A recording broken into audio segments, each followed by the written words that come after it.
Welcome to the next installment of the Lost Mountain Saga for Vaesen.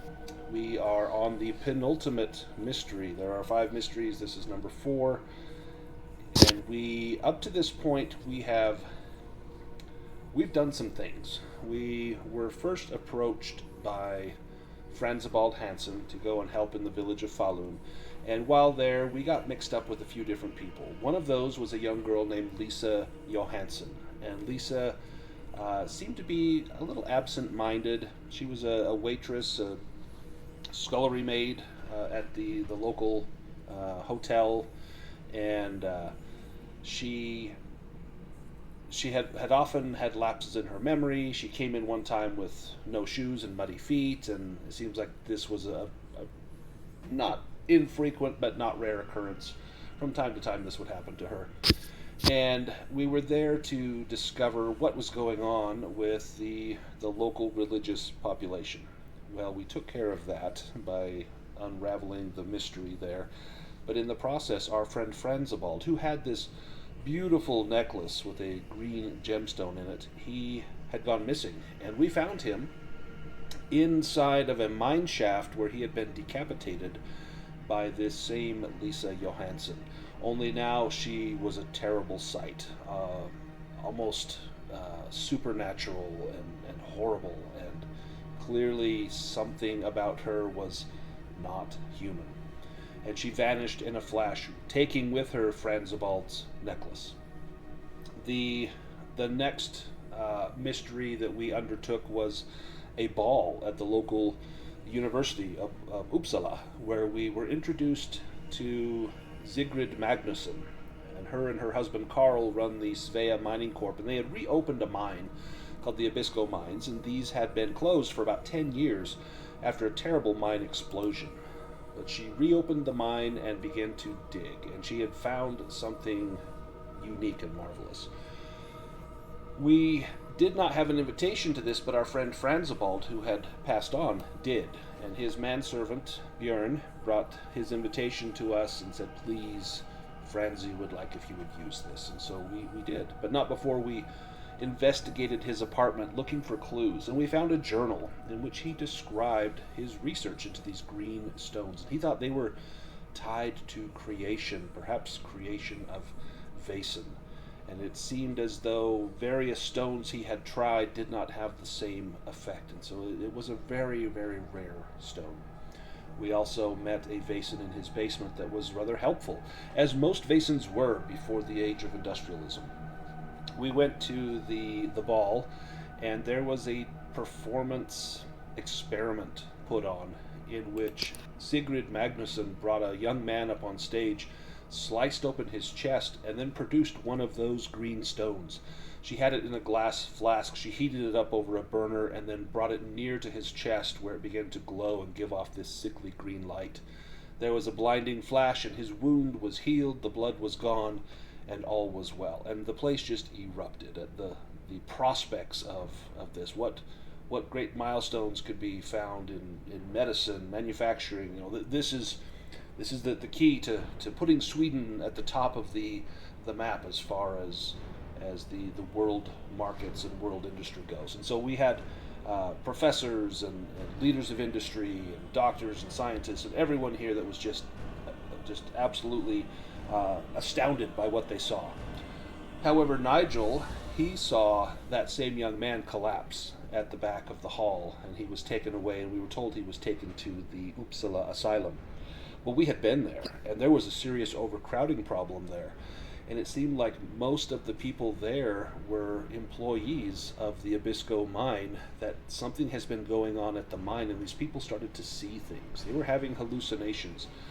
Now, we, as members of the society, we know what that is. They're seeing Vaesen. But to others who such things are merely folklore, they couldn't believe that to be true. These people that were seeing Vaesen, they didn't have the sight, but something was giving them temporary sight to see Vaesen, and it had driven many of them mad. And some that were not mad were also cast into the asylum. One was a young journalist who had written an article in the local paper that was not complimentary to Sigrid and Carl Magnusson, very critical of them, and she was thrown into the asylum for speaking out. Well, she managed to get out during a huge escape. Many of the inmates, the patients, got out, and she was deemed to be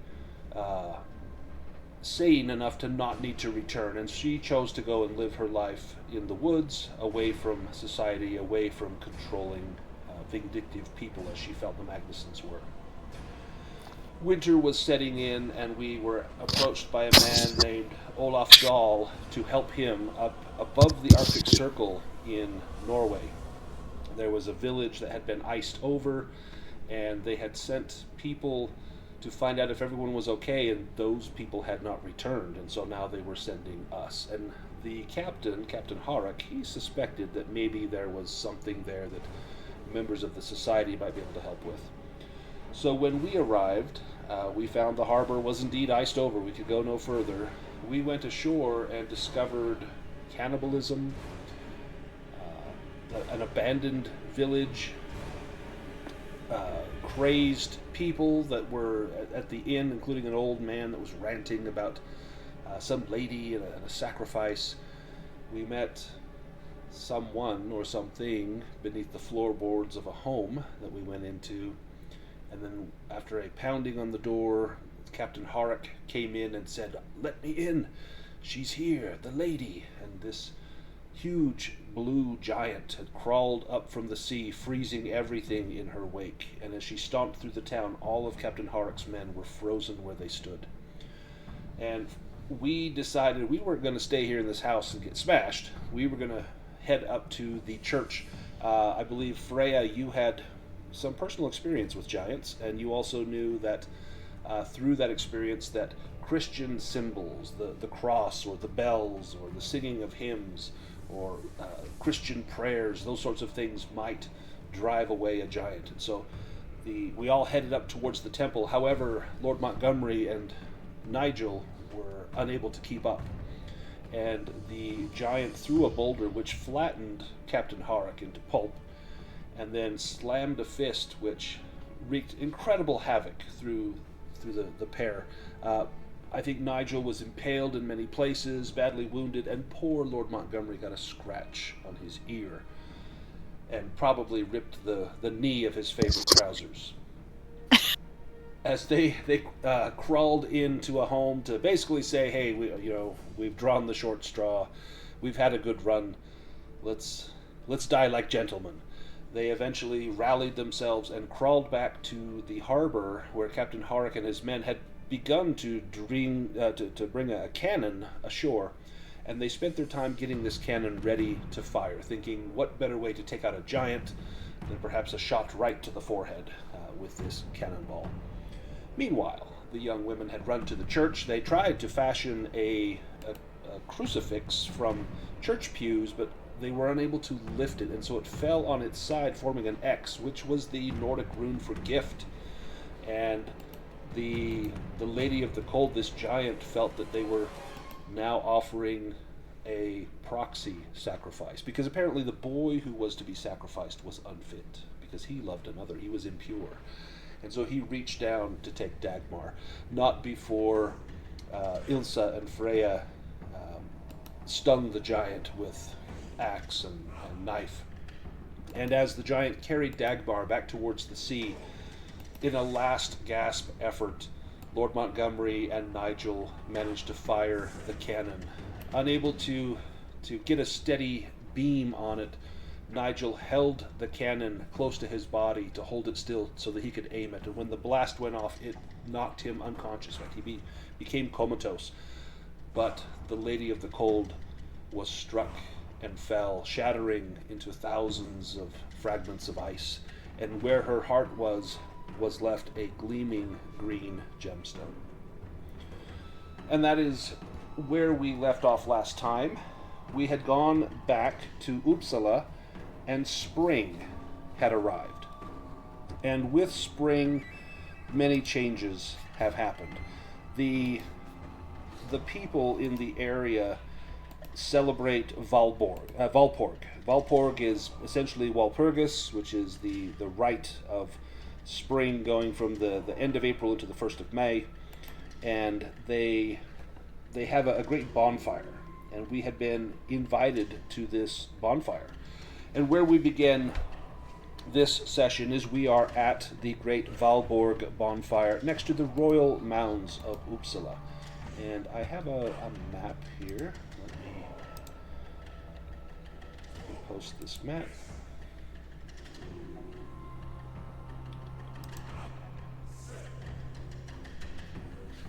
There we go. So the royal mounds are right up here, kind of in the center, left center of the map.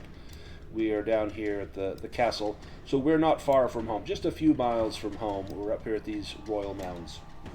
There are intoxicated students everywhere. It is, after all, the one day of the year where people completely let loose and embrace their inner chaos.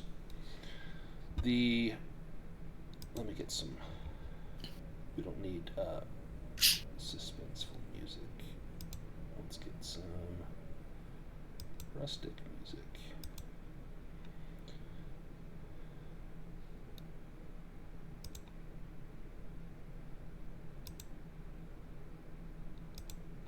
There we go. The winter that just passed was particularly harsh and dreary, not just for you, but for many. It felt like it lasted for years. So when the warmth returned in late April, everyone decided that this year the Valborg celebration should be extra special. But it ended exactly like it usually does: drunk students everywhere, people making out with people they shouldn't, and several messy fights. At a less intense part of the celebration, we have gathered around a dancing performance consisting of 10 beautiful women. They move erratically but gracefully, their white flowing dresses creating an ethereal, magical, and seductive show, enchanting the viewers. At the end of the performance, each of these 10 women walks up to a different audience member and begins whispering in their ear. Some of them are offering drinks of an unknown liquid, and many people play along, figuring that it's just part of the performance. Others, especially single men, let themselves be led away by the beautiful women, followed by cheering from their peers. A short woman with long, dark hair and big, beautiful eyes approaches you. "Come, celebrate with us. The lady is about to be reborn. It is a joyous occasion indeed. Come." And she beckons you to follow her into the woods. Do the 5 of you go? Sure. Nice. Peer pressure. Dagmar would look uncertainly at the adults. Dagmar, give me an observation roll. You're not one to go off with strangers. Apparently not. So you give her the once-over. Like, does this woman look trustworthy? Does she have a white van with no windows somewhere that she's going to lure me into?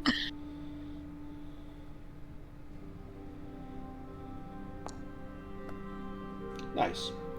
Yeah. You look at her, and she has a very, very motherly look to her. And your sixth sense about, detecting, is this person harmful? Do they mean me good or ill?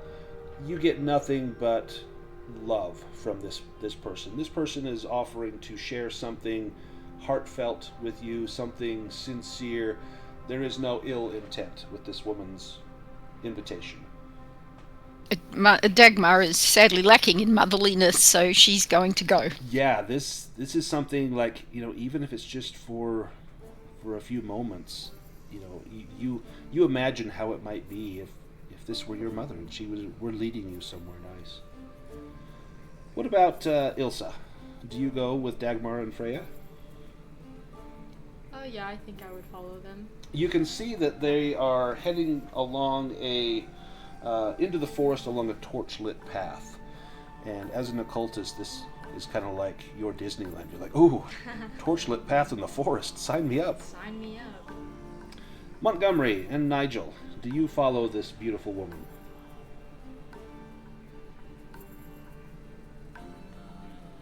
I have recently taken a terrible injury, and I should be taking it easy to allow myself to heal properly, but I suppose I will observe. And Nigel. Yeah, Nigel was just looking to Montgomery to see what we were going to be doing, so he'll join his master. Well, she leads you all along that torch-lit path, and the walk is kind of far, but it's very peaceful, and you have a chance to contemplate and ponder the mysteries of Valporg. And you find yourselves suddenly surrounded by several beautiful men and women that are walking alongside you, and they're humming. It feels good, and it feels magical. There's nothing threatening here at all. Eventually there's a clearing where more men and women are waiting. A fire in the middle is surrounded by beautiful flower arrangements. Various luxury items such as chocolates, perfumes, fresh fruits, and jewelry. A white horse stands there in the clearing, munching on apples. A half-naked man, bare-chested, which, in our day and age would be no big deal, but back then this would be almost unheard of in the city, but we are out in the woods, and this does seem to be like some sort of what they would call a pagan celebration, and this would be par for the course. This bare-chested man appears and offers you a glass of wine, and he holds a lit pipe. And first he offers the pipe to Montgomery along with wine. Well, Nigel, take a puff for me, will you? And taste that. Make sure it's all right. That's a good gentleman's pastime. Thank you. You're too kind. Now, Nigel, you probably pack Lord Montgomery's pipes when he calls for one. You would be familiar with the sorts of tobaccos that he likes. Give me a learning roll as you just study this pipe and maybe catch a little whiff of the smoke that's wafting out. Oh my. Do you want to push that? You don't have to, but if you choose to, you may. Yeah, he's not a learned guy. I won't push it. So it looks like what they would call an English blend tobacco. It's essentially unflavored. There's no alcohol residue or any bits of dried fruit or anything in here. This would be a stout, cigar-like pipe smoke. And it is already been lit. There was first the true light, or excuse me, the char light, or the first light, where a little bed of char was laid across the top, and then the true light, where the tobacco has been lit for smoking. And you can see that there is a nice gentle bed there, and the smoke wafts off easily. Do you take a draw on the stem? Yes, that was the idea, to see if it's fitting for the Lord. As you draw it in, and like any good pipe smoker, you don't inhale it into your lungs. You merely draw it into your mouth, much like a cigar. You bring the smoke into your mouth, swirl it a moment, and then as you exhale, you retrohale, blowing it out of your nose to get all of the little bits of flavor out of that smoke. And it's like a campfire. It's very woodsy, very earthy, very pleasant. You get the sense there is nothing at all wrong with this. This seems to be a very fine pipe blend, in fact. If you're not mistaken, there are some Turkish latakias in here, which is a very hard to find and hard to come by, an expensive bit of tobacco that has been blended in this. Well, goodness, my lord, you definitely should try this. It's an exotic offering. Very generous. Yes, you had me to English blend. Finally, a fellow with some sense. You take a draw, and you are impressed. This is no cheap dime store tobacco. This is someone's private reserve. This has likely been cellared until Valporg, and every year only this blend is brought forth. The rest of the time it is kept in a cellar so that it can age. A very fine couple of puffs on here. Do you pass it to the ladies? Certainly, yes. Who do you hand it to first? Or do you give it to Nigel to give to someone? No. I will hand it to perhaps Ilsa, who is standing next to me. Ilsa, when you take this pipe, what is your response? Do you give it a go? Well, I'm very apprehensive about consuming substances, especially from something that seems ritualistic, and something that I'm unfamiliar with. So I think I would just smile and nod and thank Lord Montgomery, and then I would pass it to the next person. You don't pretend to smoke it, you just thank and then pass? Yes. Okay. Who do you pass it to? I'll pass it to Freya. Freya, you take this pipe. What do you do with it? She would smoke it. She's had a rough time. Nice. You take a long draw. You can hear the crackle of tobacco in the bowl as you draw that down, and as you let out that exhale, you watch the smoke waft up into the night sky and then almost disappear as it dissociates into the concentration of air, only lingering for but a few seconds. And when you release that, you feel some stress and tension leaving your body as well. It's very relaxing. Whew. Do you give it to Dagmar? I think she kind of like fakes her out. Like she's like, "Here, no, I'm just kidding. Like you're still a child." Dagmar, do you want this pipe? Are you insisting? No, I don't think I'm old enough yet to think that smoking's cool. So I actually am at that age still where I think adults are crazy for smoking. And instead, I'm going to go over and see the white horse because, of course, she's going to go and see the white horse. Of course. And as you approach the horse, you see the others smiling at your approach, and they hand you some apples and ask if you would like to feed the horse. Absolutely, we'll feed the horse. Now, Blix, you be good. You stay with me. And I give the horse an apple. And the horse happily takes the apple, and it stares at you with its deep, soulful eyes. And you spend a moment making that connection with this horse that here is a magnificent animal, and it's been brought forth with much pomp and ceremony, just like the rest of you, to partake in this rite of spring, this passage. Do you all drink the wine? Do you accept the wine? Sure. Yeah, Nigel would happily be the taste tester for the group. Let me have a sip. Pass back empty glasses. Oh, it's all gone. Nigel, if you were being the taster for the group, give me an observation roll.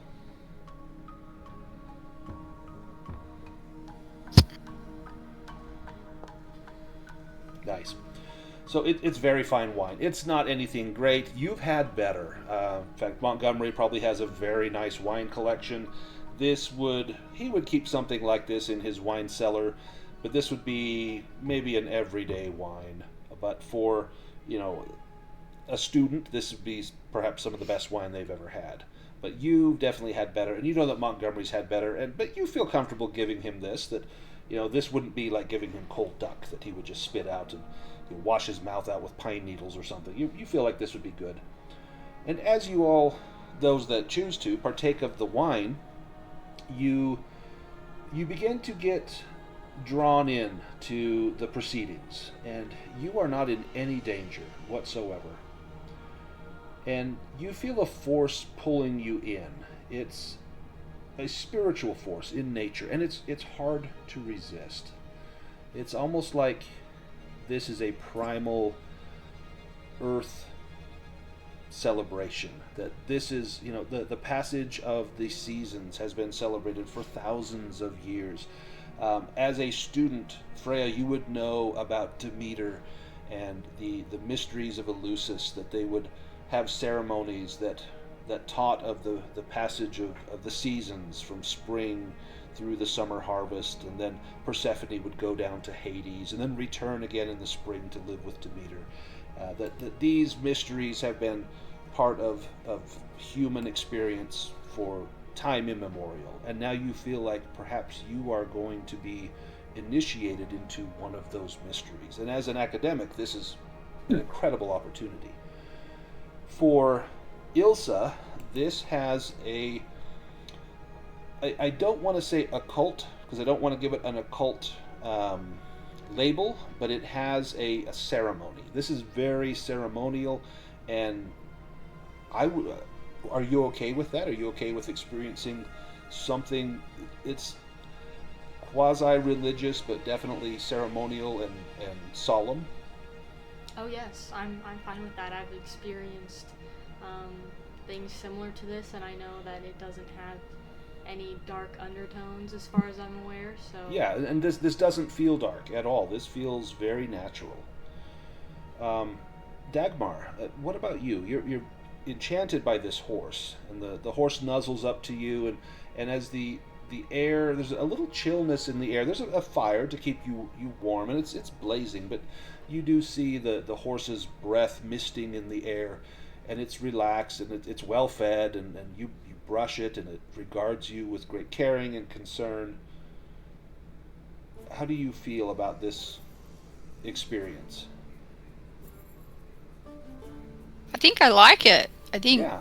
Dagmar finds churches very cold and forbidding, and she knows that this is something else entirely, and she's probably had a little sip of the wine, and she's really loving it, and she's just loving the chance to get to have scritchies with a horse and feed it more apples. And here you get to worship beneath the blanket of stars above you, and surrounded by trees and the earth, and you feel like this is how men and women should worship. They should worship here amongst the earth that provides for them and sustains them, not in some stuffy building with someone who says that we're all sinners and we're all rotten, and be sure to pay your tithes. This feels natural to you. Montgomery and Nigel, what's your experience? You're coming from England. You're probably both Anglican. Whether or not you are practicing or devout, that's up to you. But this would definitely be a pagan sort of ceremony. Do you find this educational? Do you find it amusing? Do you find it refreshing? Let's ask Nigel first. Amusing is a good word for it. Nigel's not at all a religious man. This whole business with the order has taken care of that. But, he's very, very, condescendingly English as well. I think he's just, these people are a little silly, but I enjoy the wine. And Montgomery. Oh, yes. Never anything like this in England, but it's interesting to partake. Yes, it's very, very amusing. I'm just going to mark where the mounds are on our map. This force that pulls you in, you find it very hard to resist, whether it's from a religious experience standpoint or from merely entertainment or educational. But eventually, the short, dark-haired woman begins to chant.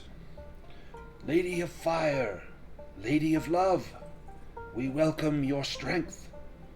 We welcome your courage. Bless us with renewal. Bless us with spring. Let us join you in Sesrumnir, in the mountains of Folkvanger, when it is our time.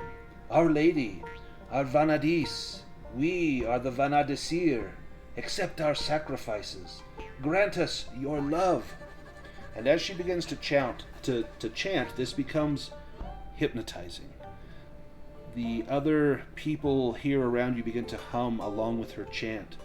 There's a vibration in the ground, and it almost feels as though the forest is whispering as well, amplifying it. And I need all of you to make a force roll.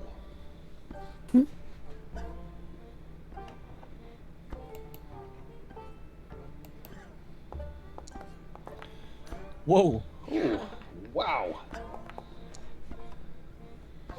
If you fail your force roll, you will fall into a peaceful, relaxing sleep. So Dagmar did not pass. Ilsa did. Montgomery did. Freya did. What about Nigel? Oh, Nigel did. So Yes. Dagmar's the only one that did not. That might be a good thing. This is a good thing. I was worried about this. This is a good thing. She's curled up near the fire with a dog, having a nice little nap. And you probably lay down and you're watching the horse. And you see it standing there proudly, and you drift off to sleep. Those who fall into a peaceful sleep will wake up the next morning rested and happy. If you have any conditions, those are gone. Those who succeed manage to stay awake. You witness the sacrifice of the horse. Despite the brutal nature of the killing, it seems relatively peaceful. It seems natural. People fall to their knees, tears streaming down their faces as they enter some sort of trance. Thank you, they shout up to the heavens, up to the gods. Let me check and see who has the highest empathy here. Yeah, I'm kind of glad that Dagmar didn't have to witness that. Mm-hmm. Yeah, me too. Empathy is... Lord Montgomery, give me an empathy roll, please. Right. Though I think, with it getting so late, Lord Montgomery might be headed off to the carriage to spend the rest of the night anyhow.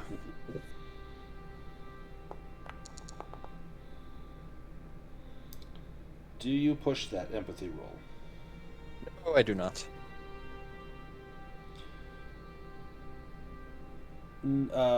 You look off into the woods during this sacrifice.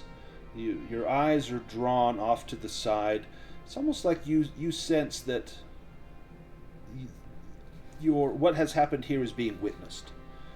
And it doesn't feel like a secretive thing. It feels like perhaps Freya, the god, or the goddess, is watching. And you get that feeling. And it's a strange feeling, because this is probably not something that you're given to this flight of fancy, these sorts of thoughts. But you feel almost as though this has been witnessed. Now, you can go back to the carriage if you like, or they actually lay down blankets and say, please sleep out here under the stars. The fire will burn to keep us warm. You are safe, you are well, you are welcome.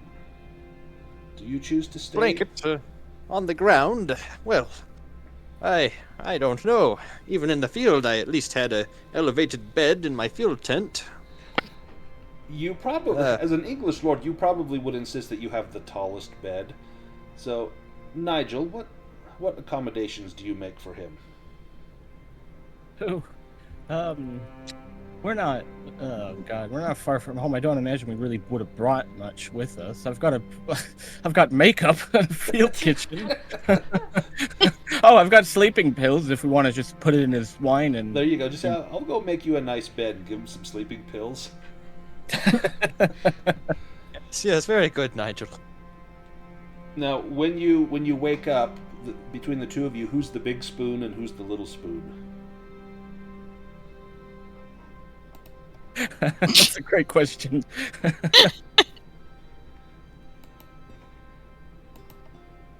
Oh man, sometimes being on push to talk, I realize probably makes me sound weird.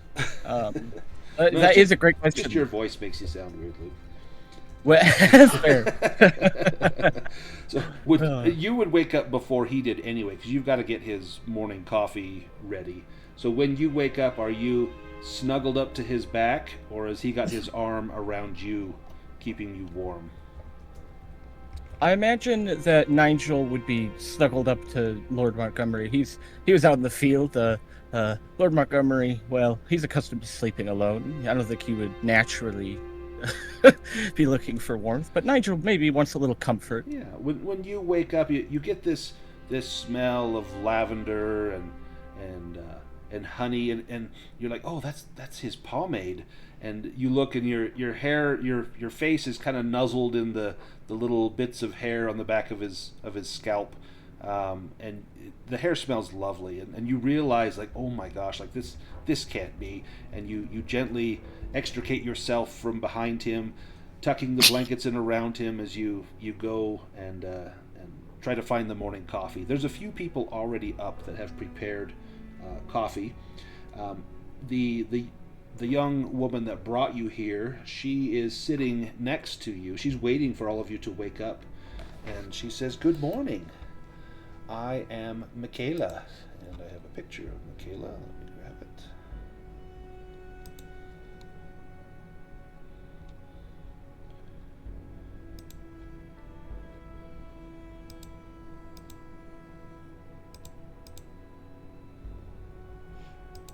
She says, I am Michaela. And she says, I've already made the preparations for coffee. There's water and fresh fruit as well. And as you begin to pour the coffee, Montgomery begins to stir a little bit and opens his eyes. He probably has his slumber mask on. I'm sure you would have packed that just for all eventualities. And he takes his slumber mask off. Dagmar, Ilsa, and Freya, as you wake up, Freya and Ilsa, the first thing you probably look for is, oh my gosh, did they get rid of that horse? And there's no sign of the horse, there's no sign of blood. It's been completely cleaned and sanitized for Dagmar's benefit. But Dagmar, I was hoping we weren't having horse meat for breakfast. Have this lovely drumstick here. You're probably sad that the horse isn't there, but you don't see any sign that anything ill would have happened to it. And the woman says, good morning, I'm Michaela. I immediately recognized you when I saw you in the crowd. You're all from the castle, yes? And her eyes are just full of admiration and excitement. You come from there, yes? Is that me she's talking to? Yes. Or everyone? To you. She's talking to me. Oh, yeah, we do. Well, sometimes I'm from the castle, and sometimes I'm not. But those people over there are definitely from the castle. Oh, and she turns and she looks and she sees Ilsa and Freya. And you're from the castle as well, yes? Yes. Lovely. My father has always spoken well of the helpful people in the society. I know of, well, you know, she says in a low voice. I need your help. You see, a few months ago, our leader, Ira, she was attacked by an evil man in this forest. He stole from her. Then she and several members of our group went out to find them, to get justice. However, they have not returned, and I worry something terrible has happened. The attack happened just a 2 days' walk north of here. The man is tall and beautiful, but he's very manipulative. He calls himself the Prince. He's rich, he's haughty, he believes he's better than everyone else, but is nothing more than a wolf in sheep's clothing. The Brisingamen, the most important artifact of the goddess Freya that Ira had trusted to carry forth to the next generation, he took it. He took the Brisingamen. And then he took my sisters, and she begins to tear up. I cannot understand why he would do that. Have you all had conflict with him before? Ira told me that she had been attacked, unprovoked, during one of her walks in the forest. Give me an observation roll as well, Freya. Yeah.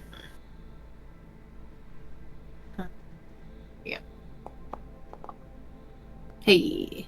Yeah. You definitely get the feeling she's telling you half the truth. There's more detail here that she's leaving out.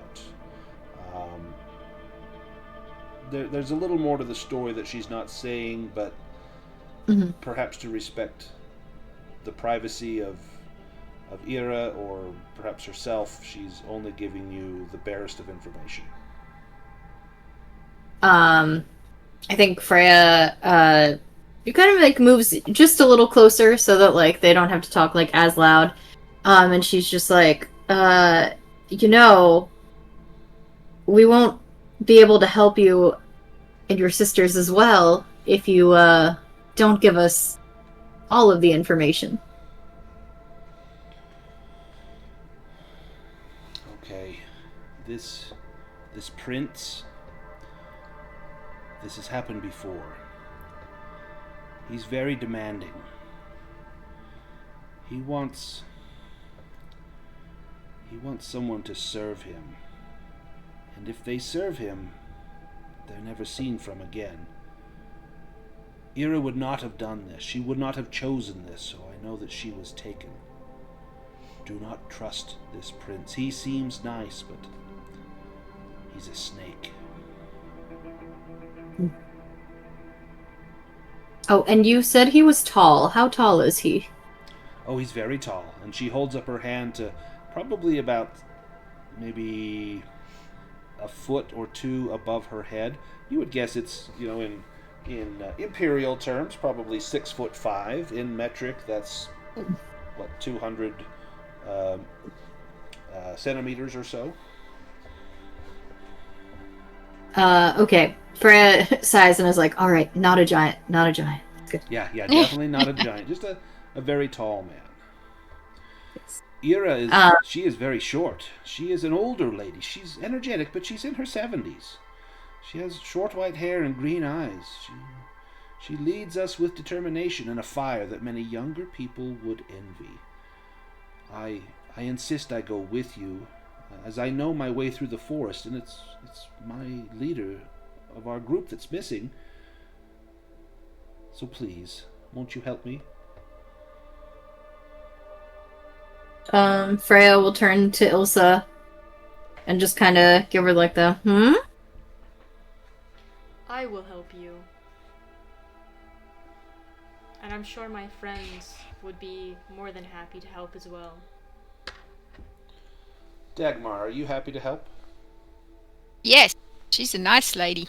She seems very nice. If she comes with us, do we get to show her the castle?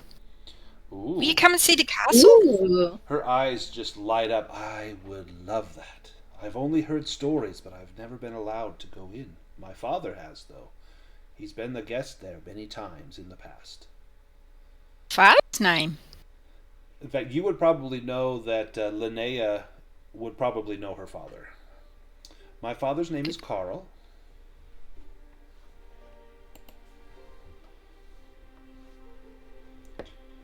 Nigel and Montgomery, what about you? Do you want to go help this woman, Michaela, find Ira, her elderly friend, who had not only had something stolen from her, the Brisengamen, but she also was stolen or kidnapped herself? Mm-hmm.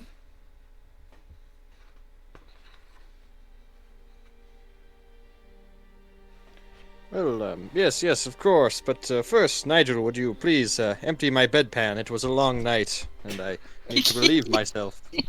Oh. And Nigel, Naturally. you go and look, and with those sleeping pills, it was actually his bowler hat that he used, not his bedpan. Oh dear, that's going to be a terrible job. How do you handle that? Do you tell him, I'm afraid my lord has shit in his hat, or do you clean it up the best you can? That's definitely something you try to fix before you have to talk about. Yeah, if you can fix it, you don't have to fess up to it. Give me a vigilance roll to see how well you can clean that hat. Oh boy. Whoa. Oh, look at that. Oh, yeah. So, because of his bald head, you had put some, maybe like a little rabbit hide in there to cushion his head. You don't want it to rub and leave a sore on his head. And so you're able to just pull that rabbit hide out. And at first you think about cleaning it, and you're like, no, and you just throw it into the woods.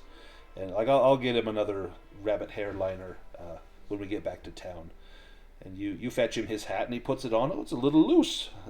But perhaps it's this cold air, he thinks, as the hat slides down onto the top of his ears. Before you go with Michaela, you will have a chance to return to the castle and make preparations. She wouldn't expect you to drop everything and go, but she would like to go within a day. She'll give you 24 hours to make any preparations that you might need, and you can go ahead and gain your advantage. Pick a skill, and you can gain a +2 to that for the duration of this mystery. And then you can also do any sorts of other preparations that you think would be useful. So let's start with Freya. Do you know what advantage you might take and how you propose to get it? And is there any research or anything you want to look up before you go? Yeah. As far as the advantage, I feel like I think stealth might be good. Yeah, for sure. And I think I feel like she's going to just kind of train herself in it by just trying to kind of like sneak around town, and like see what she can do without like someone seeing her.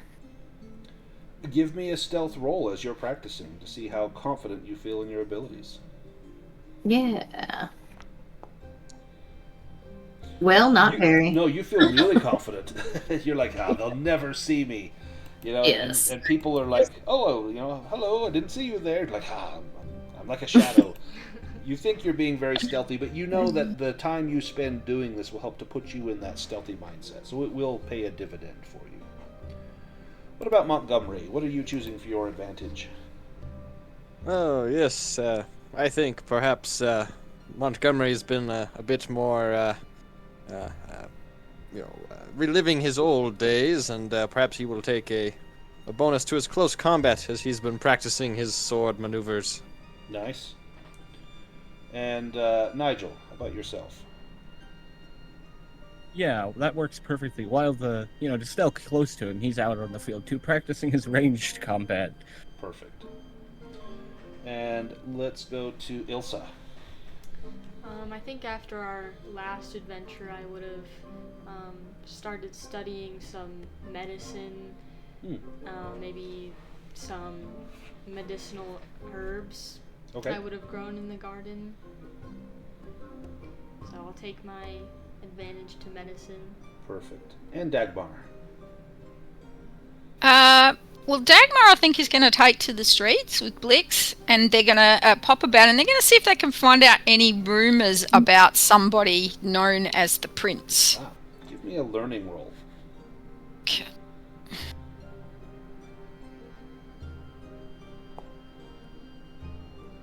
No. Do you want to push that? Oh. Yeah. She doesn't like this person that takes people.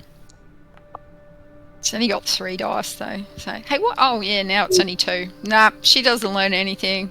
Well, it should have still rolled 3. Did you take the condition first? Yeah, I took the condition first. So you can take that off, and then on the chat button you can hit push, and then it should roll the 3 dice, and then you can put the condition on after.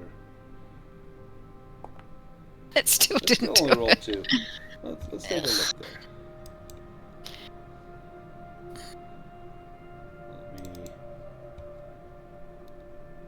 Let me take that off. Try that one more time. Okay. Oh yeah, it's saying 3 now. She says nobody knows But about it was the a Prince. good effort. But what you do get as you walk around, you're asking about the Prince. You hear that the part of the forest, a few days from the Royal Mounds, which is still, it's not far from here. That's never been a kingdom, and it's definitely not a kingdom currently. And so, if someone's calling themselves a prince, that's not a legal title. That must mean something else, or it's, maybe it's someone who just fancies that he is the ruler of his own little kingdom, but it's not a recognized kingdom or principality or anything. What advantage are you going to take? I think I'll take a +2 vigilance, because I think she thinks that this person is someone who might prey on street people and so on. So I think she's very suspicious of him. Yeah. Any other preparations you want to make before you embark on the journey? I personally would like to try out that new seance room. Oh, okay. Yeah, cool. Let's pull that out. Let me grab the castle. Upgrades. The seance parlor. Let me throw that into the chat so we can all see what it says.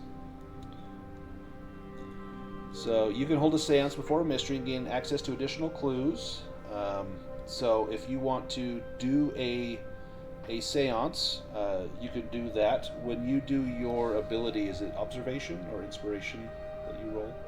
It's observation. So give me an observation roll as you host. Do you do this by yourself or do you invite the others? I'll invite whoever wants to come. And who attends? Dagmar's so in. Nice. Nigel would like to see it. Yeah, Freya's there too. Montgomery, do you attend this? Oh, yes, I can call take it my tea poppycock there. and balderdash. Oh, no, I can take my tea there. Yes.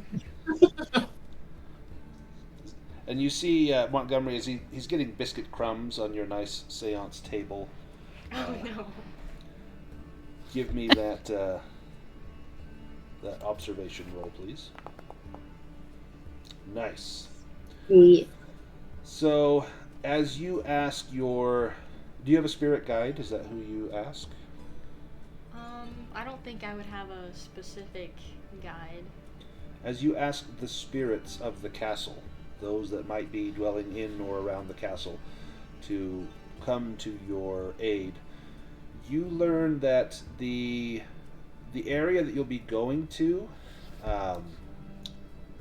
which is the forested area near Wittelsburg and Tomfa, up here in these woods, that this used to be an ancient spiritual ground during the Viking Age. In fact, one of the spirits that communes with you is the spirit of an old Viking named Helborn. And Helborn explains that this was once very sacred ground.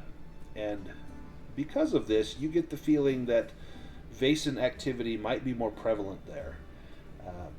Several people have gone missing in the forest recently, but also over the years, as the spirits tell you that I lost my father there 412 years ago, or I lost my son there on the darkest winter day while hunting a stag in the year 906. And you know it would be wise to bring a map or an experienced guide. You have Michaela. In fact, she sits in on the seance and she just begins to beam. And she says, I know these woods. I can help you. I can do this. I can be part of the society for a day.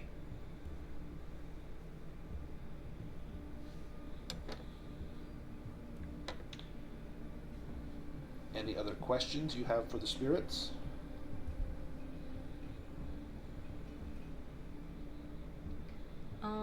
I think maybe I'd ask about any particular Vaesen that have been recorded in the area, or if these missing people, how they think they went missing. Of Vaesen we cannot speak because they do not have the sight. But as for how they went missing, many went of their own free will.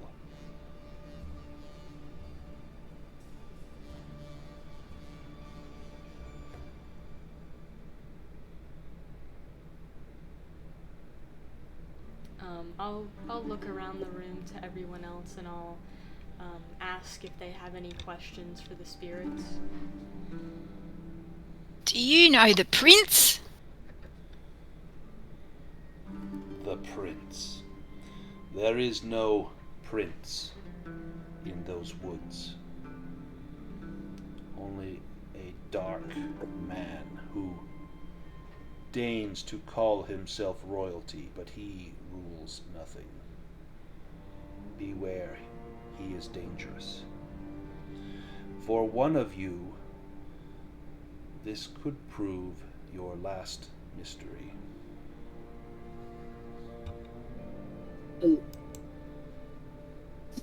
Our last one nearly proved our last mystery for all of us, so...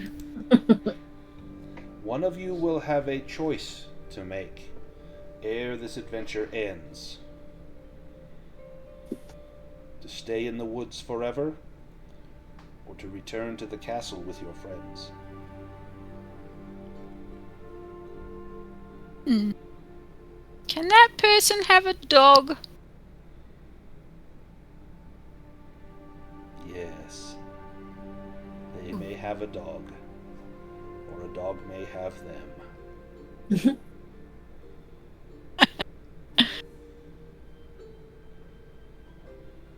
And Dagmar, you feel a cold chill on the top of your shoulders, as though cold, bony hands are settling upon your shoulders. I don't think I do want to then. There's another place that I know where I could maybe live in the forest. Do you have any other questions, Ilsa?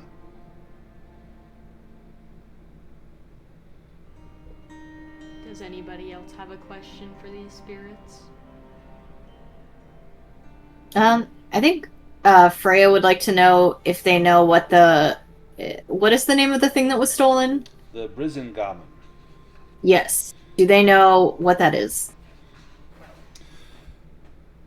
Yes. The Brisingamen was a brilliant golden necklace, similar to all the treasures of the Norse mythology. It is said to have been created by the dwarves, the master craftsman, Albrecht himself. The goddess Freya was instantly attracted to the necklace when the dwarves presented it to her, and she offered both gold and silver to purchase it. However, the dwarves refused her money. Instead, they said that they would only give it to her if she spent a night with each of them. She agreed. I think I have a picture of the Brisingamen. Let me check.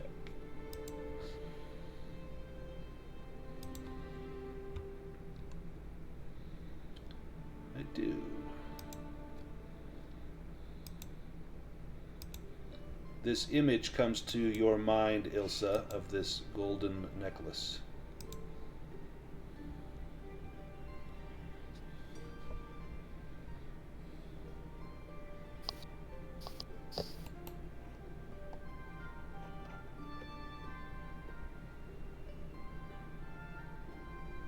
Any other questions?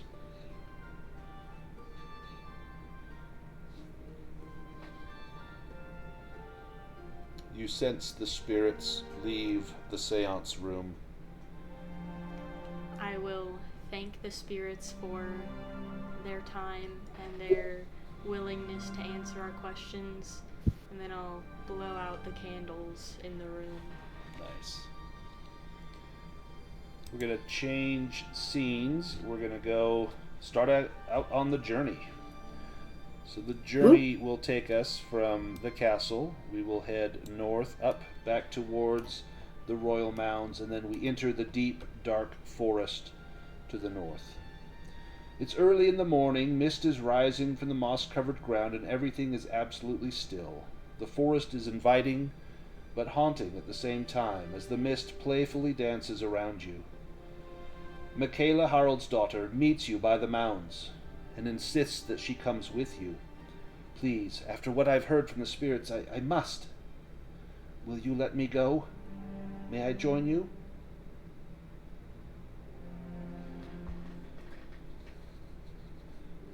And Ilsa, you get the distinct feeling that if you tell her no, she's going to follow you in the woods regardless. Well, you are welcome to join us. I take her hand. Come on, you gotta come with us. I will show you the way. Let's see. The first. And say to her, do you know this man's real name? We don't know his real name yet. The prince? No, we only know him as the prince. Huh. The first part of the journey is going to take us here into the woods. One second.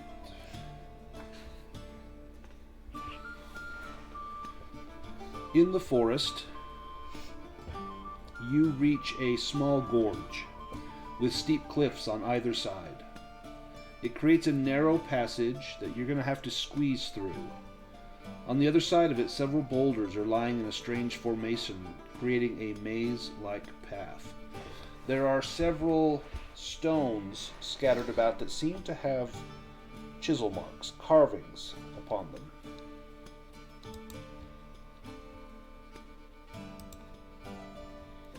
And Dagmar, give me an observation roll, please.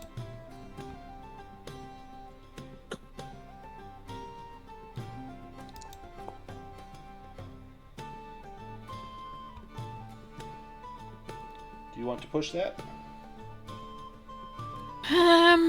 No, I don't think so. Did she get rid of that mental condition? Did we have another night's sleep? Yes, we would have had a night's sleep.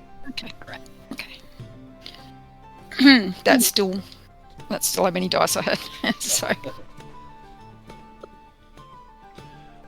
While you're here at this stone formation, let me have Nigel give me a vigilance roll.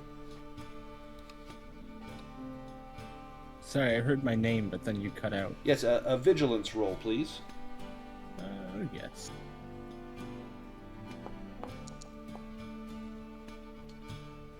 As you are going through these stone, the stone pathway past these boulders, you see a single stone jutting up from the ground, and it has a distinct carving upon it. Very foresty sort of motif.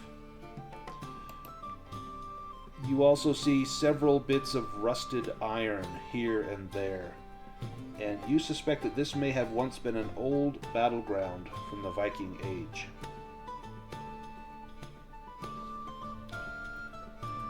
And Montgomery, give me an observation roll, please.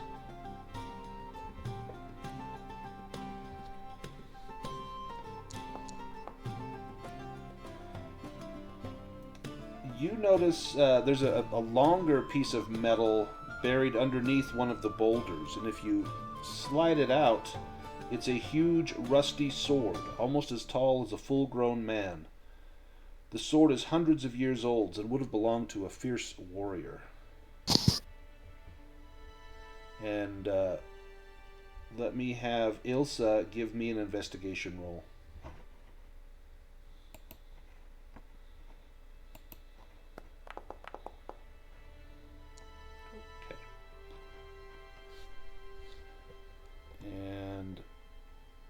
I need one more roll. This is a learning roll from Freya. Mm-hmm.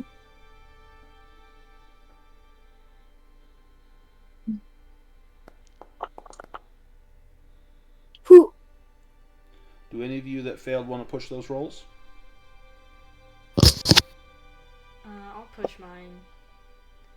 Why not? Hey. Got it. So the rune stone that you see, I mean, some of them have different runes that are faded, but one of them has an image carved into it, and that is a symbol of a wolf. And it is likely that yeah, are you guys having a hard time hearing me? Am I cutting out? Yeah. You're definitely cutting in and out a little bit. Okay, this happened once before. Let me leave the party and I'll come back in. I'll be right back. Mm-hmm.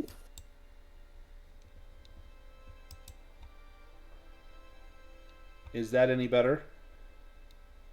Yes. Is that better? Okay. If that happens again, just let me know. Discord's been weird over the weekend. Yesterday we had all sorts of issues with bad connections there. Ilsa, you see these carvings of wolves, and you suspect that that this was a sacred place, and perhaps that there was a tribe here that worshipped the wolf spirit. Montgomery, you found that sword. You see it sticking out from underneath some fallen rocks. Do you linger here to study anything that you found, or do you move on?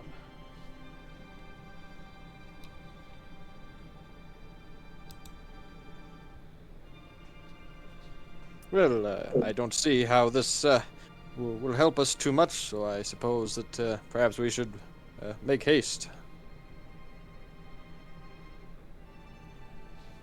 Dagmar's thinking about how the spirit told her that,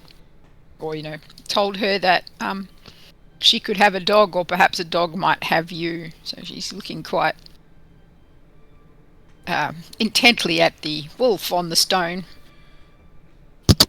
It looks like a very feral version of perhaps Blix, if Blix were not domesticated. It also looks a bit like the werewolf that killed her family. Oh, Oh, true. yeah.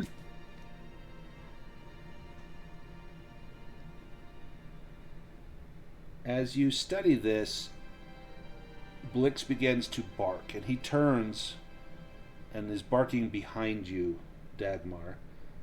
As the rest of you turn around, you hear the distant sound of men yelling and the clash of sword against sword, the thump of axe against shield. The sound is getting closer and closer.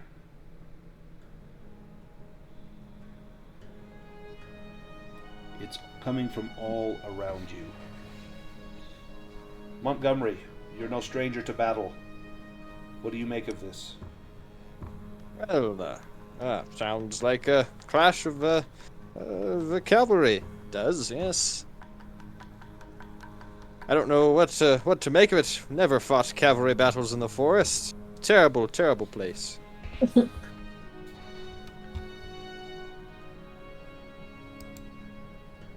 me go back to our landing page. Because from out of the darkness, you see 5 ghastly looking beings. Half of the flesh eroded from their faces as they step forward, wielding gleaming axe and sword, speaking in a tongue foreign to you. I need each of you to make a fear test. That's logic or empathy. You can add 3 to it because you've got your companions with you.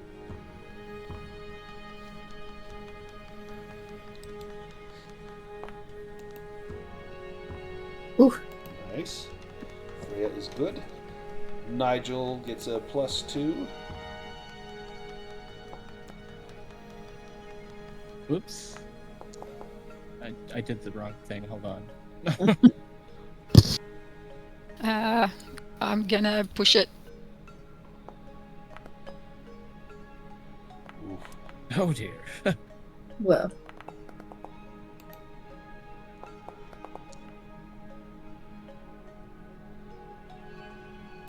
So I think everyone passed. Some of you had to push, but everyone passed. Excellent. You managed to shake off that fear. You have fought hand to hand against others before, and you're going to do so again now. Let me drag Woo. it into initiative.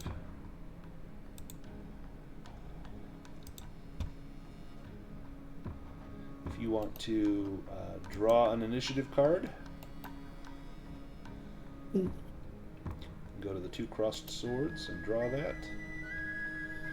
Perfect. I'll draw for the Viking Oof. warriors. Oh, And Dagmar, you're up first. And again, we'll kind of do it like we did before, where you each have one that's essentially attacking you. And on your turn, you get one short or a slow action, which is like to attack. And you also have a fast action that you can use to try to defend from an attack. You can also swap initiative with anyone that you can speak to or yell at. You know, say, Nigel, get that guy. Otherwise, Dagmar, you're first. I'm gonna, if Nigel doesn't mind, I'm gonna yell at him and go, shoot him! Or something, and swap with Nigel. Nigel will be up first. Let me throw Nigel on there. You're up, Nigel. there's a lot of them to shoot, as it is. Alrighty,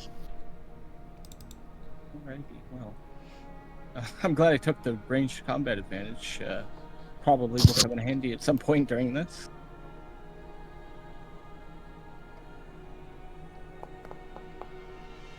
Oh my goodness.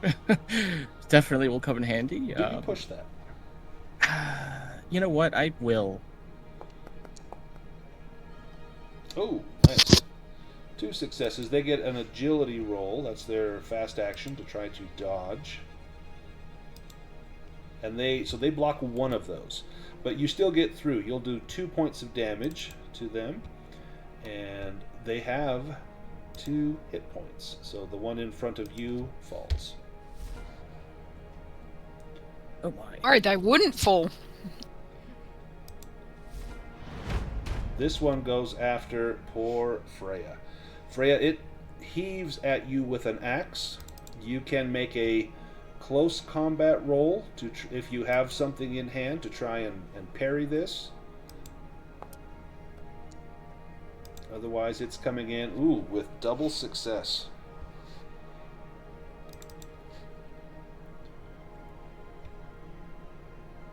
This will do 2 points of damage, 2 physical conditions, unless you can either parry this with a close combat or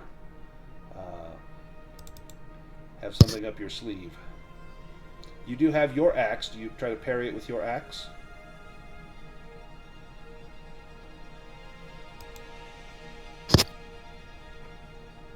Did I lose Freya? Oh, yeah, sorry. Oh, sorry. I'm here. Yep. So you're about to be hit for 2 points of damage. Unless you want to try to parry that, you can do a close combat roll with your axe to try to eliminate some of those successes. Let's do it. Oh, you got one of them out of the way, so you'll just take 1 damage unless you want to push that roll. Otherwise, you'll take 1 physical condition. I guess I'll push it, because I'll take a condition either way. Right. So, might as well. It's gonna Why not? stink if you take 2 conditions, though. Oh, no! Oh, yeah. So yeah, you'll end up taking a condition for pushing it, then plus a condition for the hit. Ooh. Okay. The one on Dagmar. Same thing, Dagmar. She is coming in with an axe. Yeah. You may close combat if you have something to close combat. Ooh. 3 Nice. hits. Oh, wait, not nice. I thought that was Dagmar. It is Dagmar, isn't it? Yes. That's going to do 4. This will break you if you're not able to parry some of this. It's going to do 4 Oh, I physical will damage. definitely try to parry it with my dagger. Or I could try to evade it. Mm-hmm. Agile. Can I duck out the way? Sure. Yeah, give me an agility roll.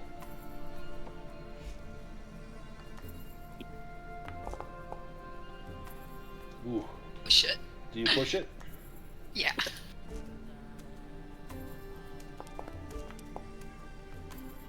One of them. So you're gonna take. You'll take 1 for pushing, and then you're gonna take 1, 2, 3 points. I think, does that break you anyway? Breaks me. Okay. Yeah. Let me roll the physical critical.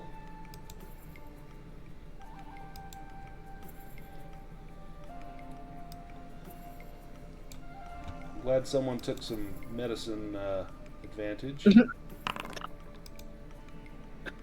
Okay. Well, poor Dagmar, you get crushed under this axe. Let me look at your thing. Let's see. This is not fatal.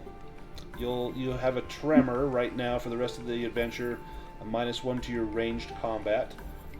But you will need someone to try to heal your being broken. Otherwise, all you can do is basically crawl on the ground, screaming and writhing in pain, which is going to free up this this undead Viking warrior to attack someone else. Ilsa. Okay, I will take out my dagger and come at the one on me.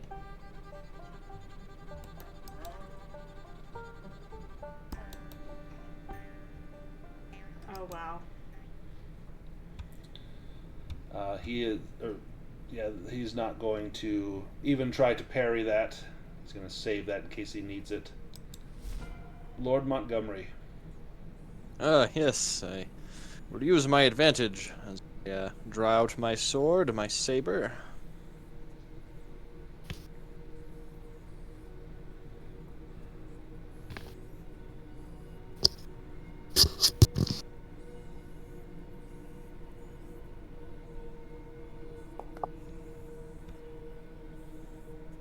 Nice.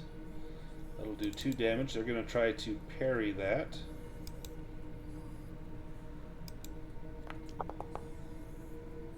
Oh, and they succeed. They parry all of it.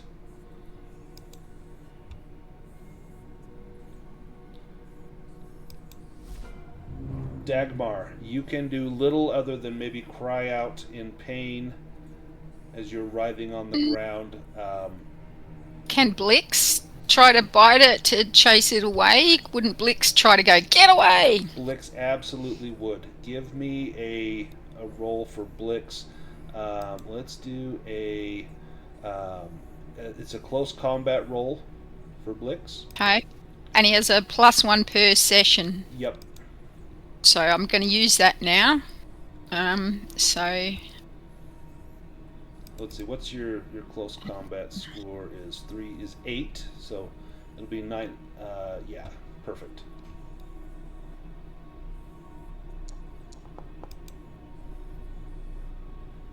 I can't even believe it. Man, Wow. not going Accomplish well. that. No. Montgomery, this one's coming at you with an axe. You can try to parry with your saber if you need to. Certainly. Wow. 9 dice.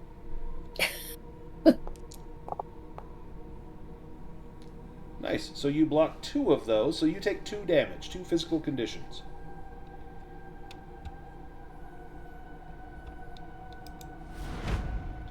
And the one on poor Ilsa. It comes at you with an axe. You may also try to parry this with a close combat roll with your dagger. Only 1 success. You will... Do you want to push it? Otherwise you'll take 2 physical conditions.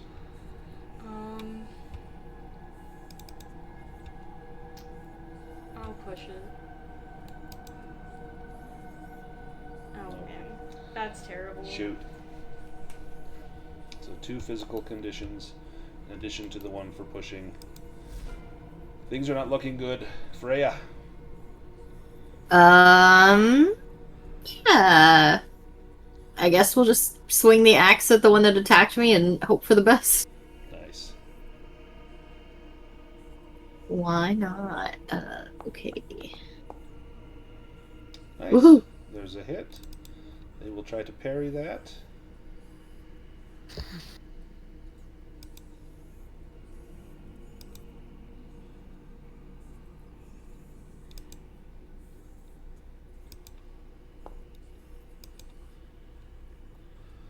And they Yes. fail. So that takes 2 damage, which takes that one out. Hey. Nice. Things are looking up. We go to the next round. Cards are drawn. Nigel, you're up first. The one that was on Dagmar is going to move over into your position. Steps over Dagmar's lifeless body. Nigel, you're up. Oh dear. Alright, let's give it a go. Nice. Oh my gosh. That's 1 success. It can't close combat because you're shooting at it, but it can do an agility roll. It's far worse at agility than it is at close combat. Mm. Oh, what? Oh, They'd Wow. never do got that the for us. I know. Dodges out of the way. Montgomery, this one's coming at you with an axe again. You may try to parry this with your saber. Ooh, 1 success. Oh, and you managed to parry that easily. In fact, with your extra success, you can either give yourself a bonus die on your counterattack, or, since you do have that talent that lets you direct someone else, you can give one of your allies a bonus on their next attack. Yeah. Yes, I will. Say, Nigel, shoot this one. So then, Nigel, you will get a +2 on your next attack against that one. Good. He did have a +2 on his last attack because of his advantage. Oh, well, now you'll get another. And the nice thing is, Montgomery, you can do this over and over, correct? Yes, Not indeed. once per session. Dagmar, again, you're writhing on the ground. You can still send Blix in to bite at ankles. once, but I can certainly still get him to go in. Yeah. So I'll roll the close combat. Oh. Oh, there's a 2. And which one is it going after? The one on Ilsa, the one on Montgomery, or the one on Nigel? I think whichever one's closest. So if the Probably one Ilsa. next to Ilsa, yeah. As it tries to sweep Blix away with an axe. Hey. Nice. And does not. Wow. Kate, tell me how Blix takes out the one on Ilsa.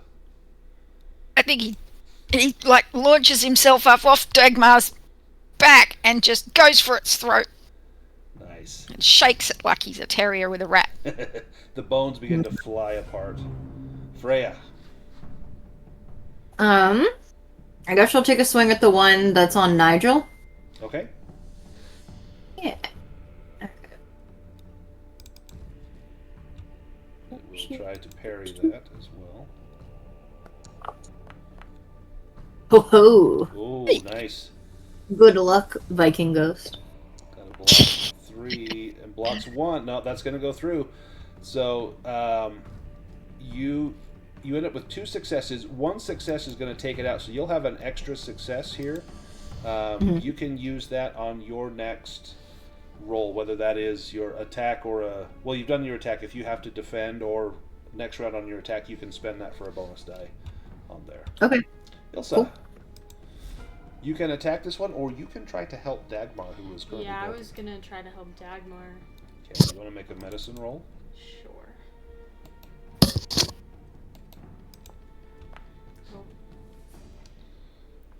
Oh no. Nope. Is that with your +2? Oh, I didn't do my +2, no. You want to re-roll that with a +2? Yeah. That would be nice. There we go. So Dagmar, you are no longer broken. There's only 1 success, so that doesn't heal any additional, but you get back up on your feet and you're back in it. So Ilsa, Thank maybe you. role play that. What do you do for Dagmar? Well, after Blix takes out the ghost on me, I'll rush over to Dagmar and maybe take some, I don't know, herbs out of my pouch, and I'll spread them over a wounded area or something. At this point, everything on Dagmar's wounded. So just cover her in this this paste, and it smells like eucalyptus. It smells very fragrant, aromatic, and Dagmar, you perk right up at that scent. Lord Thank you, Ilsa. Montgomery. Well, go at him again.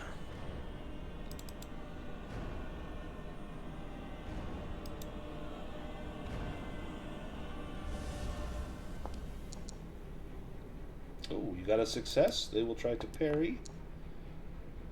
No. Montgomery, how do you take it out? Yes, with expertise, of course. I see him down with a great slash of my saber. And when the last one falls,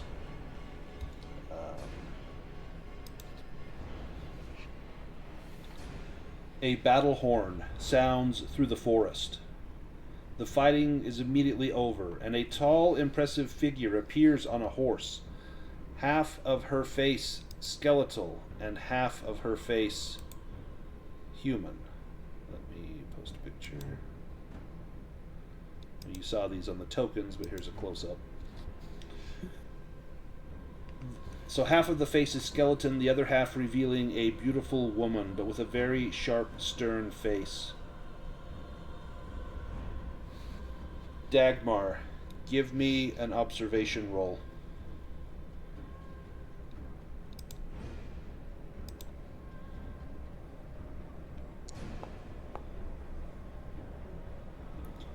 You've seen this person before, but you can't quite place where you've seen them. Now, Ilsa, give me an observation roll with 1 bonus die.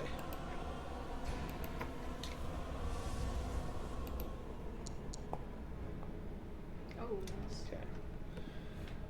You can place it. This is Lisa Johansson, Oh. but she looks older. Her long hair is braided in an intricate way. She's wearing full armor, a shield maiden of the north. She screams orders in an ancient tongue, and as she rides on, an army of soldiers follow, and they all slowly fade away. She is in spectral form. But you realize the language that she was speaking is Old Norse, the same language she spoke in the mine when she held Franzibald's severed head. Her words then and her words now are the same. Reclaim what is ours. The brave shall feast with the gods in Valhalla and Folkvagnir. And then the forest grows quiet.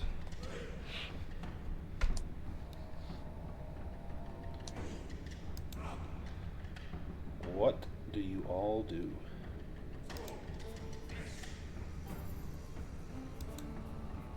Crying. I think the crushing was actually, it hit the side of her head. Ooh. And that's why she's got a tremor. So she's now got this beautiful herbal pack sort of squashed onto the side of her head. But that was fast and bad for her. Yeah, one round you were broken. Yeah. So Ilsa and Dagmar, you're both pretty wounded. Ilsa has 2 physical and 2 mental conditions. Dagmar, you've got 3 physical and 1 mental. Do you guys want to play a little scene here to try and recover some of that? Yeah. What would Ilsa say to Dagmar after putting those herbs on her? I think I'd kind of just hold her and say, I know you've been through so much, and you've witnessed some terrible things and been through some terrible things, but just know that I'm here for you, and I'm always going to try my best to protect you. And I'm gonna reach up and put my arms around her as well, and I'm gonna go, you're like my big sister. You always look after me. Thank you so much for caring like that. You're so brave and smart. I want to be like you one day. Nice. And you can each recover 2 conditions. If you use your memento, you can recover another one. And you can just describe for me how you use your memento if you choose to do that now. Yeah, so my memento is actually Crust, so I'll pick him up. He probably ran off into a tree or something. He during comes the back battle. with a stick, Oh. a little twig that he found that he thought you would enjoy. And I'll take the stick and I'll pick him up and I'll just hug him and put my face into his crusty fur. And it smells like dust and cobwebs and earth and old leaves, like he's been rooting around through the forest floor. Dagmar, do you spend time with your memento? Yeah, I get it out and I actually show it to Ilsa while she hugs Crust, and I go, see, here was my father and here was my mother, and they were lovely, but I was only little when they were killed. Now, these are not photographs of them. These are paintings, correct? Miniature paintings, yeah. Excellent. And Ilsa, did you know that Dagmar did not have a mother and father? You know that she's probably been living on the streets, but did you know this story of her mother and father? Or is this news? Well, I kind of always assumed that she was... I always knew she was a tough kid, and I know she's been through a lot of things that haven't been mentioned to me specifically, so I'm not exactly surprised when I learned this, but I was not aware of this before. So go ahead and you can remove those conditions, Dagmar. Montgomery and Freya and Nigel, you have fewer conditions, but there's still some there. Do either of you want to play a scene here to try and relieve some of those? Yeah. Who would Freya chat with? Montgomery looks to be the worst for wear. Nigel held his own with that pistol. She could chat with Montgomery. I don't think they really had the chance to talk a lot. Yeah.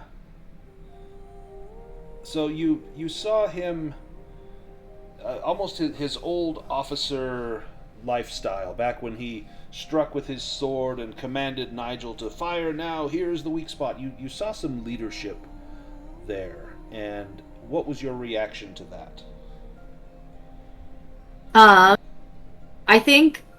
I feel like she was impressed. Like, she knows that he has, like, fought before, but she's really only kind of seen him as, like, you know, the guy who just drinks a lot of tea and bosses Nigel around.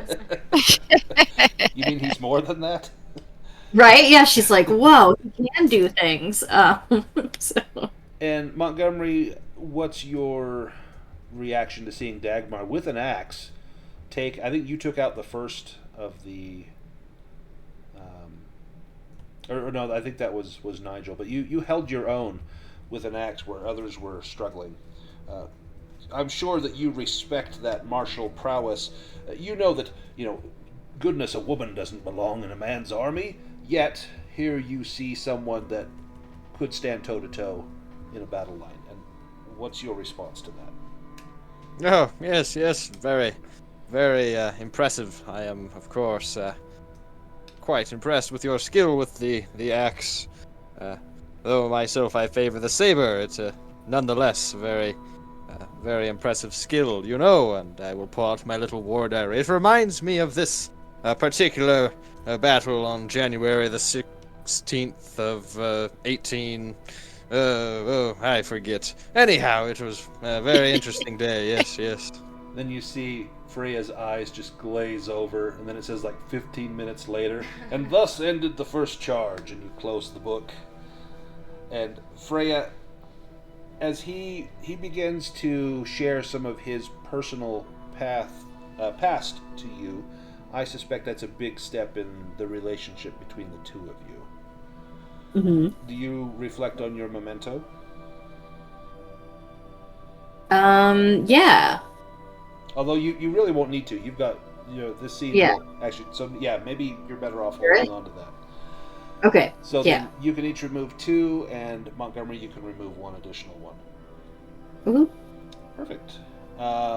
Nigel, you've still got 1. Do you talk to yourself, or are you okay with that 1 for now? Yeah, I'm okay with that 1 for now. Nigel's not too. I mean, that was quite, stunningly scary, but he's doing okay. Good. It's starting to get late, and nearly time to set up camp for the night. Some of you still have some injuries. Dagmar, that headache just will not go away. And as Michaela says, there's a proper spot up here where we can make camp. There's an old abandoned cottage, and it would put a roof over our heads, and we could have a fire, and we would be safe. And she takes you up and says, let me show you where this is. And you do find a completely abandoned cottage. The windows are boarded up, but there is smoke rising from the chimney. And as you get close, and Michaela says, no, someone's here, the front door opens slowly. There's no one there, but the door has been opened.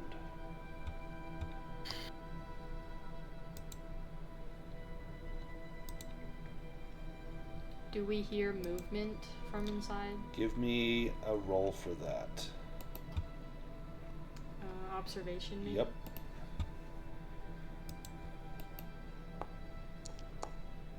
Nice. Yes, Hey. You do hear movement. And you smell food. And it smells delicious. You hear, it sounds like a rocking chair. And the clack of something.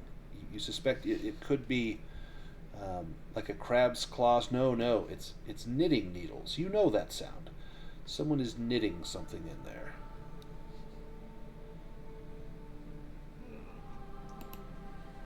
Do you go in? Nice.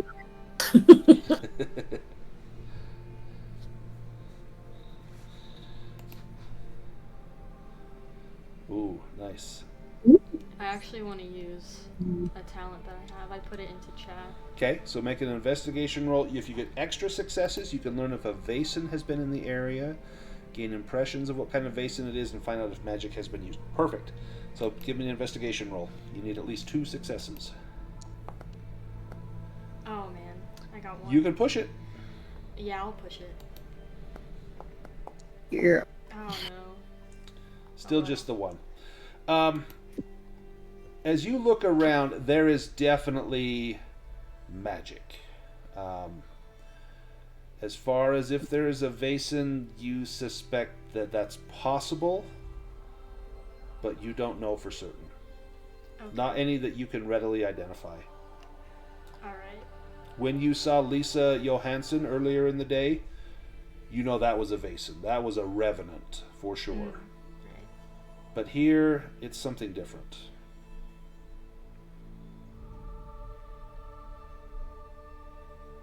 You can see a flicker of light from inside that darkened doorway, coming from a fire.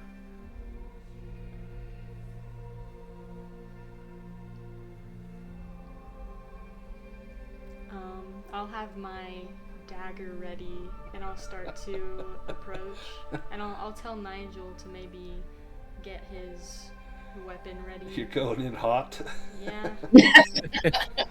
This old grandma is just like knitting. Stew. Who's the first in the door? Is it Ilsa? Yeah, I guess so. As you Sure. enter, the first thing you notice is the air. It's completely different from outside.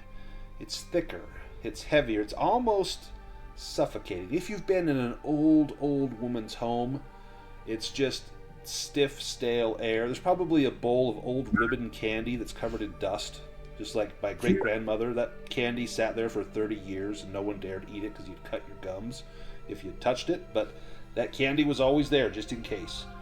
There's no bowl of candy here, but there is an old woman. She sits by the fire knitting, and I'm going to post a picture. Oh. Ooh. Her eyes are covered with a white cloth, but she turns and looks at you. "Looking for the prince, are we?" she croaks, her voice creating a strange echoing sound. "You should get some rest then. You'll need it." And an amused smile plays on her lips. "Many restless creatures are out and about this night. The prince must be worried about something. Come, I am Hedvig. You are my guests." She gets up and pours out a cup of coffee and fetches a small muffin with cranberries on a plate and holds it out to you. "Tell your friends to come in as well. I have enough for all of them."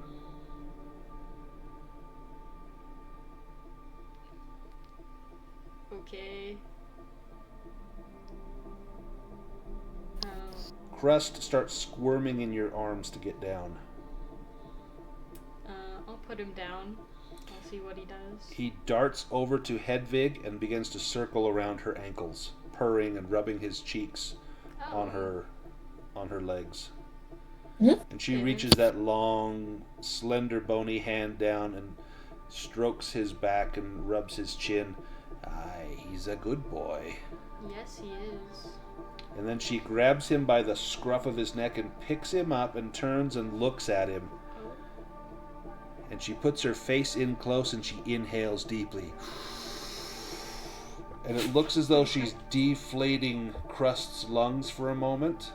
What? And then he relaxes and begins to purr, and she spits. And the spit is black. "Your poor kitty was quite ill, but no longer."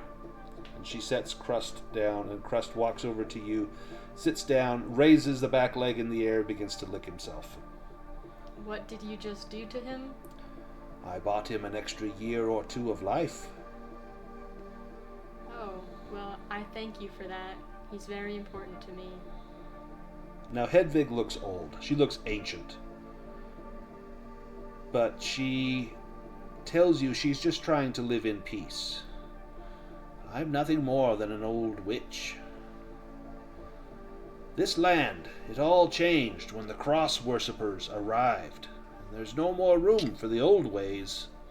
The spirits are angry. You were attacked by their memories. Come, bring your friends in. You're letting out the heat. The air is getting thin in here. I'll go to the doorway and I'll tell everyone it's okay to go inside. Go back to our landing page. Who goes in next? I guess Nigel was right behind Ilsa with his gun out. So he puts it away, comes back in, and really regrets holstering his gun as soon as he sees this woman. But, well, goodness, hello? So as you go to push yourself in, Ilsa, you were at the doorway. You turn around, and Hedvig is right there behind you. Oh. And she says, "Oh, come here, child." And she licks a finger and sticks it in your ear. And it feels like she's buried it up to the third knuckle. And she's rolling it around inside your ear. Yes, yes. And pulls it out. And it's got this stringy, slimy bit of yellow, black, waxy cerumen crud on her fingertip. And she holds it up to her eye, which is covered by a cloth. And yes, yes. And she smells it. Yes. Much, much better. And you actually begin to feel better. In fact, you can remove one of your conditions. Oh, okay.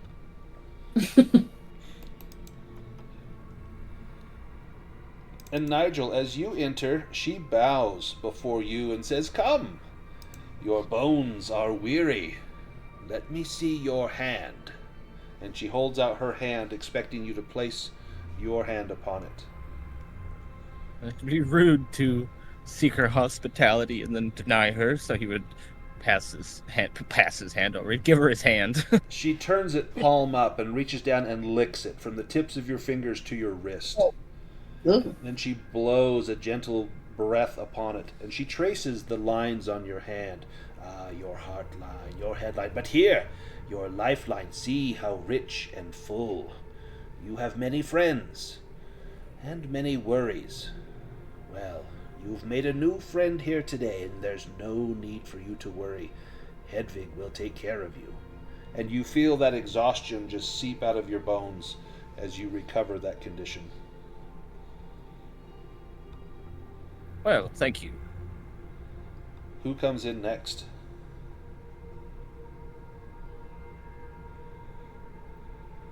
I think Montgomery would follow behind Nigel.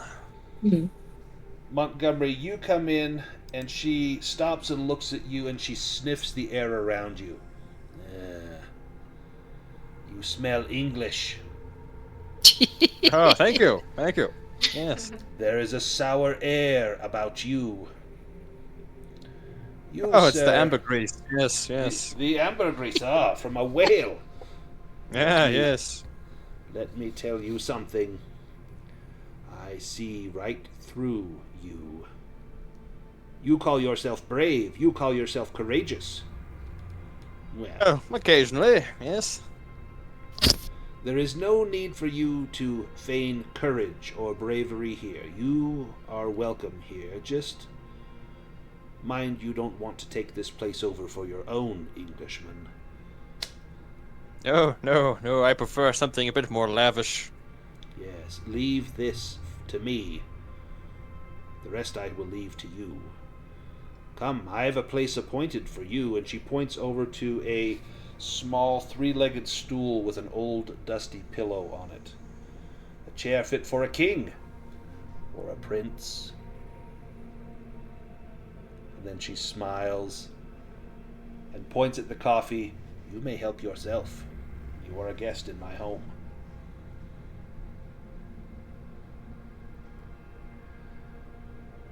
Who's next? Dagmar's going to actually take Freya's hand and look quite nervously at her and go, shall we go in? Yes. We can go together. Yeah, we'll go in together. But I'll be a little bit behind Freya. Yeah. as you go in, Freya, you're the first there, and Hedvig looks at you and says, "Please, show me your wrist."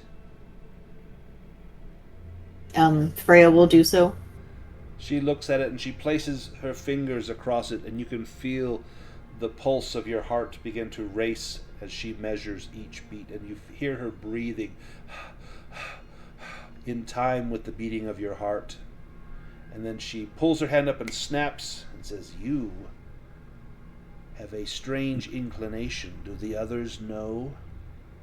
Do they know of your dependency?" Well, they might know now.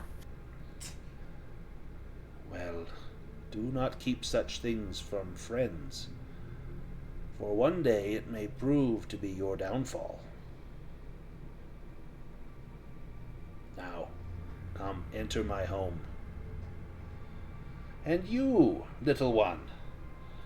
And she looks at Dagmar. Come, give us a kiss, won't you? And she leans in close, and you can see the rough skin of her face. There's a couple of moles, some with tufts of hair coming out. There's a little wart and a little bit of like almost 5 o'clock shadow, like a lady's beard she's got going on there. Give us a kiss right here, my love. Raised to kiss all unpleasantly aging relatives, she tremblingly does so. It's worse than eating the candy. And when you kiss her, you feel a connection for a moment between the two of you, a feeling of mutual love. And as you do, you no longer need to be frightened around her. You sense that while she might be a little repulsive, she is not going to harm you. And you can remove frightened from your character, that condition. Q, I'm going to nestle up by the fire with Blix somewhere. Just right up there. Excellent. Now that we are all gathered, she said, "Oh, there's one more. Michaela, won't you come in?" And Michaela, that had been your guide, she steps forward, and her eyes are wide. She's just aghast. She's never seen this before. In fact, you suspect that the only reason you saw the smoke and that the door was open was the fact that this must be a Vaesen, that your sight is letting you see this. I mean, if her appearance didn't give it away, I don't know what would. But Michaela comes in, and it's as though she has been given temporary sight. She can see Hedvig, and she begins to weep tears of joy at seeing this. And she embraces her in a large hug and says, "Come, child. The magic of the woods will be yours tonight." And as you all sit around the fire with warm cups of coffee and cranberry muffins in hand, let's go ahead and take our break right there. Nice. I will be back in 8 minutes.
high dexterity,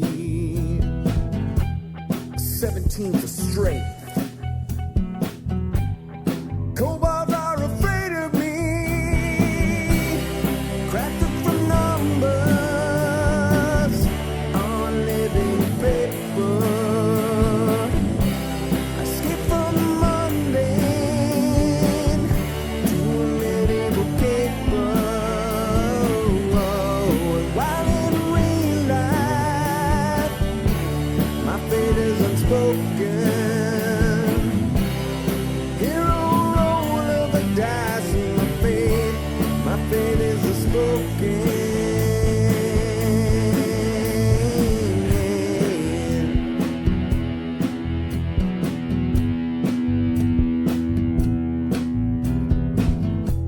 I locate the lair, but it doesn't make much sense to me. I think that the DM might be out to get me. A hero in armor and truth, bards tell my legacy. The flame of my torch illuminates the enemy. I win in a battle, hewing foes asunder. Deeper I venture, the deeper I wonder. The bodies pile up before me, the corpses I plunder. The deeper I venture, the deeper I wonder. Crafted from numbers on living paper. I skip from the mundane to a medieval caper. And while in real life, my fate is unspoken.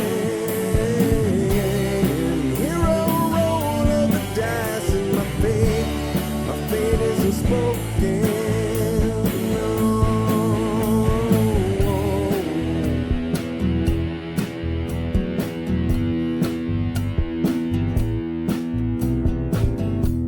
I drink my last potion. I charge through the open gate. The flame of the dragon tried to seal my awful fate. With a handful of dice, 5 times I roll 20. The dragon goes down, the DM no bloody.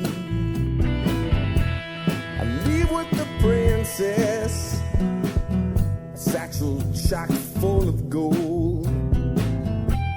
We head to the tavern, where my mighty tale unfolds.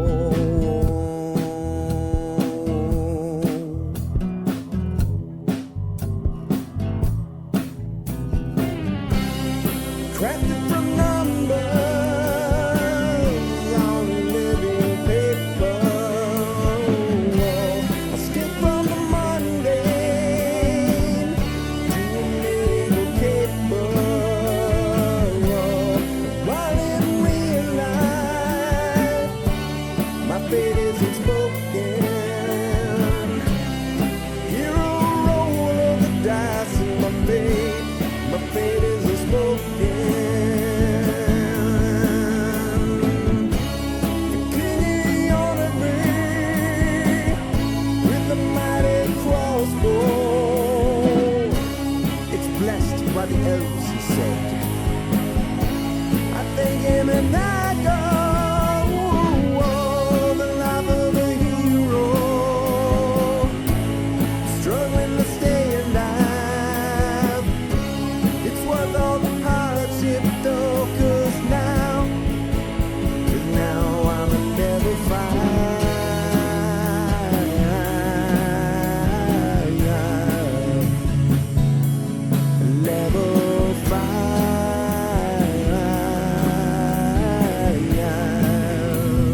All right, I am back.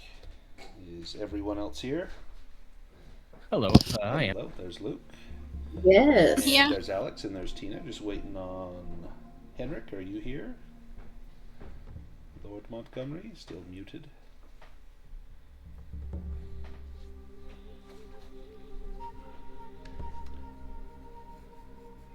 Give Henrik a moment. No minor emergencies so far, Tina? Everything's been good? No, none at all. Good. Oh my goodness. Good. Henrik, are you It with was us? If just so, a you're muted. dream. Yes, I'm Oh, here. there we go. Okay, we are all here. Let's get back into it. So, where we left off, we had just been invited into Hedvig's cottage, and she has told us this is a safe place where we can stay. You may rest did here. wanna say- Oh, yes, yes. Young So one. I wanted to say, while we're resting, I wanted to say to the others, I thought I knew that person with the scary skull face on one side. Oh yes, But I recognized it as Lisa. Boy, she's changing fast, hey? Oh yes. Hedvig chimes in, I do not know this person of whom you speak, but that the old revenant spirits in this area can take possession of human minds. Such possessed people often lose their memories of their previous life. This can be very, very dangerous. It's ghostly warriors that attacked us. Yes. Terrible things are out here, especially at night, but you will be safe here. You are under my protection. And That's a good thing. I insist you sleep here in my home tonight.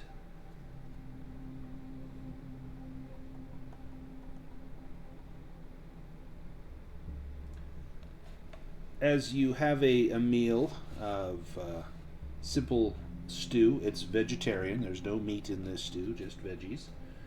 Do you have any questions for Hedvig?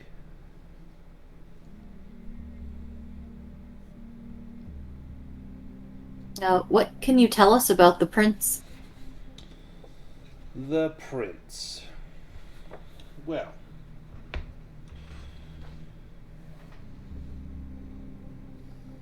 he is the protector of this realm, although he does not own it. This is a place he has called his own, and he defends it most fiercely.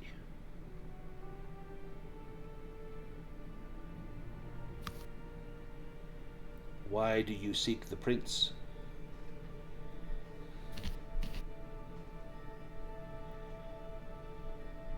He has taken he has taken villagers and an important item. Yes. She took Ira. That woman is a fool and a fraud. And Michaela puts her hand up to stifle a gasp. Ooh. She also came here, thinking she could defeat him, but for less heroic reasons than you. Greedy, that one. She wanted his power.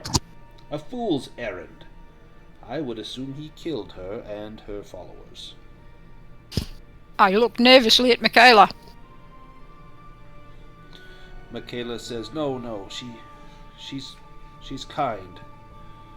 She simply, she wants what's best for our order. She wants what's best for Freya, for the goddess. And Hedvig lets out a little laugh, as if Ira even knew who Freya truly was. Freya, truly. Yes, she once walked these lands. She once stayed here in this house. Are you Freya? Oh, No, child. I am far too humble to be a god. I am simply an old woman who knits and tends her fire.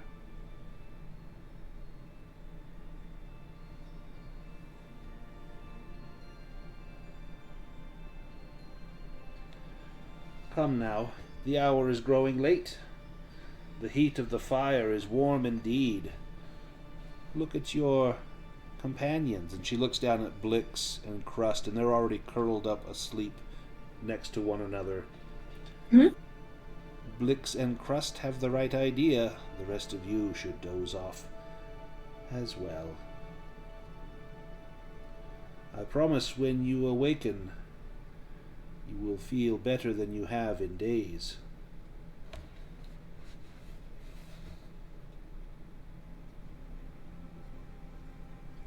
Now there are She no... actually knitting.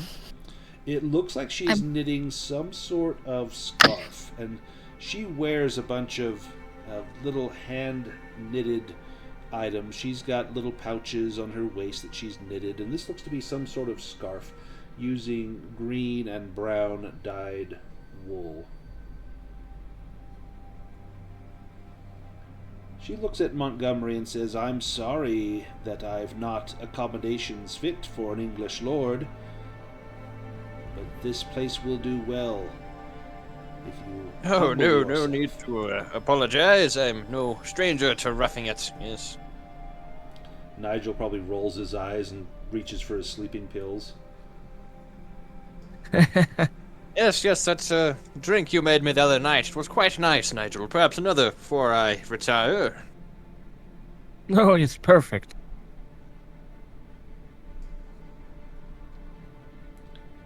As you all begin to doze off on various furs and pillows stuffed with down feathers, she places knitted blankets over each of you, and she holds her hand up above your foreheads, a few inches above your forehead, and mutters a silent prayer to herself, and then strokes your hair, each and every one of you, as she lays you down. Just say, good night, Mama. Good night, child. Now close your eyes. May you have sweet dreams. And then she looks over at Ilsa and gives you a wink. Good night, Ilsa. May you have dreams. Good night. Dreams. That night, Ilsa, Yes. you have a very peculiar dream. You're in a dark forest. There's a woman with long black hair and a white dress with you. She starts to slowly walk away, and you follow. After a while, the woman stops and turns. You recognize her immediately. It's Lisa, the girl from the village. But now she is dressed in the attire of a Viking shield maiden. Her face suddenly twists, and she screams, "Help!" And you immediately wake up. When you do, Hedvig is right there by your side. And she says, "The forest is old. Many lost souls still linger. Do not let your mind wander. Now, back to sleep with you." And she snaps her fingers, and you instantly fall into a deep, relaxed sleep. Oh. Okay. The next morning, she has a delicious breakfast set out, and all of your conditions, physical or mental, are healed.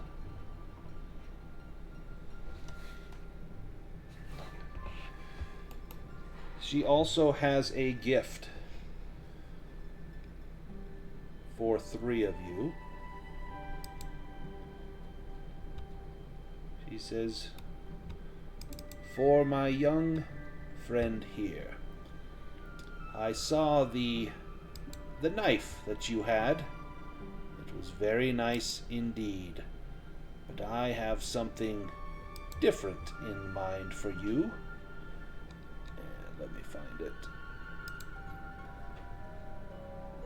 and she hands you a dagger with a strange silvery blue blade.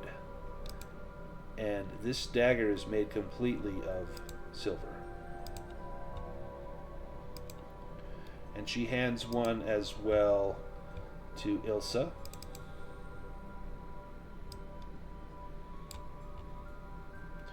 And let me put that on your sheet.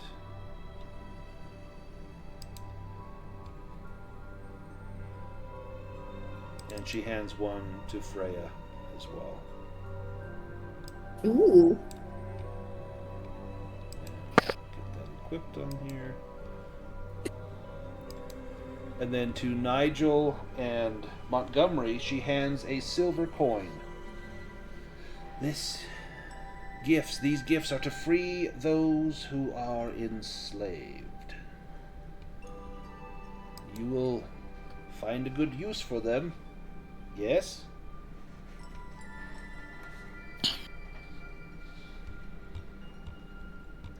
Ah, yes, certainly.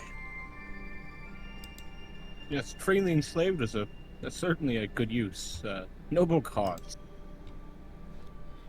Now, my friends, the day is swiftly passing by you. Continue on your journey. And you head the last leg deeper into the woods. Dagmar is quite reluctant to leave. She had a bad time yesterday. Oh. She takes you aside and says, "My child, there is no need to fear, for what will be, will be. You have a choice before you, as do us all. Make the best choice today that you can, and then tomorrow, another. Always choose the best. Choose what's best for you and for this little fellow." And she scratches Blix on the head. I have best people around me. They will help me. Yes, you are surrounded by good people. Those you see and those you do not see. Surround her very suspiciously. Don't see, eh? Yes. Mind where you step. You never know whose grave you are trotting upon. Oh, I was so comforted, and now I'm not. He says, "No, the grave is nothing to fear, for we all return to the earth from whence we came. Do you not realize you walk upon the roots of all the trees, all the plants? They're all beneath our feet, and one day we will join them, and we will become trees and plants, and the cycle will begin again. This will not be the last time you and I meet." Big. Oh, that's good. Her eyes are like so big now, and she's like, when she leaves here, she's going to be walking extra carefully, trying not to tread on anything that might have once been somebody. Nice. After walking through the forest, the vegetation eventually gets thicker, almost impenetrable, as you continue along a path known only to Michaela. Eventually, an iron gate appears, and behind it stands a large tower next to a circular building. Less a castle and more like a fortress, there are no windows, and only one door right at the center of the tower. This place looks old, very old, but the huge courtyard outside appears very well kept. Someone is clearly living here and taking care of it. The door opens and several people step out, all dressed in brown and creating a formation line in front of the tower in perfect synchronicity. Eventually, a handsome man follows and stands in its center. A crown rests on his long golden hair. His perfectly symmetrical face is clean-shaven, and he stands nearly 7 feet tall. That's, 210 centimeters, roughly. He's wearing a dark blue robe embroidered with golden, intricate patterns. "Welcome, travelers, to my castle." His voice is deep, and carries over the entire courtyard, so clear as if he was standing right next to you. I shall be delighted if you would join me for lunch. Please, come. And he motions for you to follow him. Ah, yes, finally, a guest, or rather a host who knows how to treat his guests. Come, Nigel, let us follow our host. This guy has chairs with 4 legs. The castle seems enchanted. There's definitely magic about. Ilsa, you would pick up on this right away. The unwelcoming outside does not match the polished inside. The floor is made of something that resembles glass, and the ceilings are very far up, which allows sounds to echo when you enter.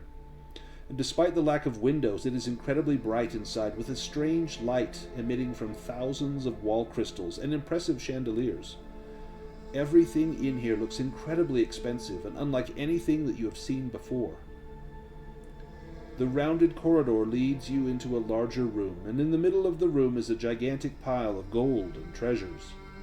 Several servants are working on sweeping the gold coins that have escaped the pile, but it seems like a never-ending job. Other servants are polishing pieces of the treasure, carefully and methodically. Their eyes are completely blank. They do not react to you at all. There are various statues around this room, some of them of wolves, and some of men, and some of hybrids of wolves and men. Dagmar, you take a keen interest in these. Give me an investigation roll, please. Could I, in fact, use my vigilance? You my can, +2 yes. to vigilance? Yep. So, because she's particularly interested in this.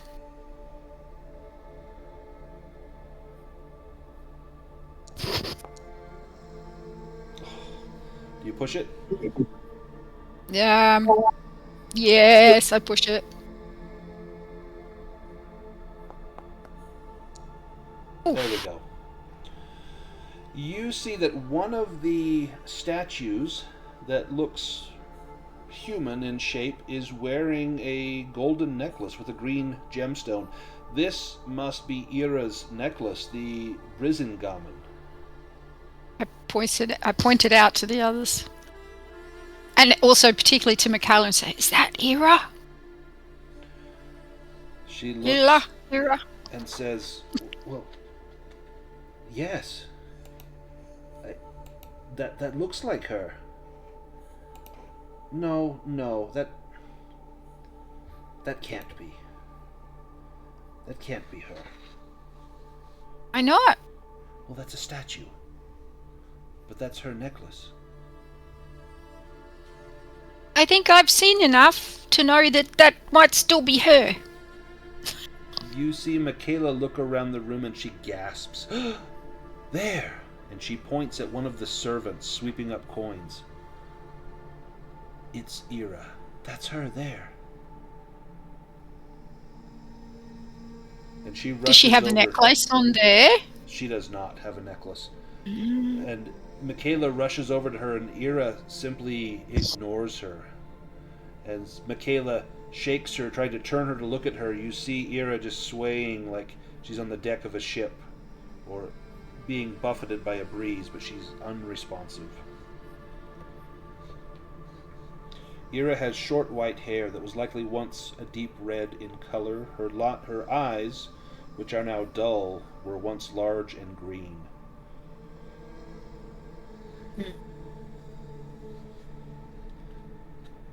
My friends, come. I have a meal prepared. Will you not join me in the dining room?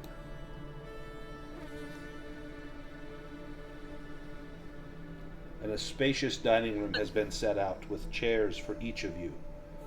Is Michaela accepting this?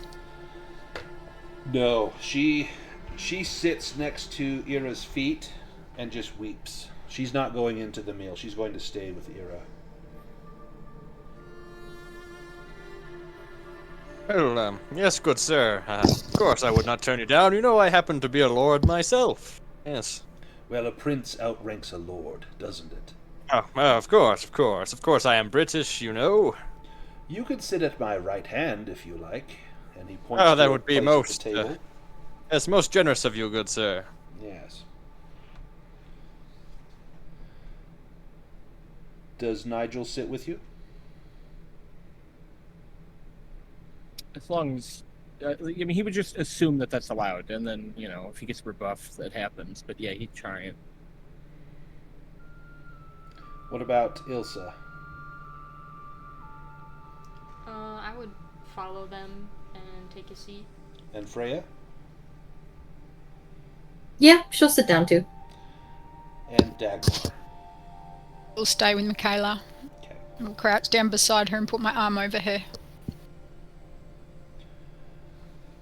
Those of you that are eating a meal, please give me an observation roll.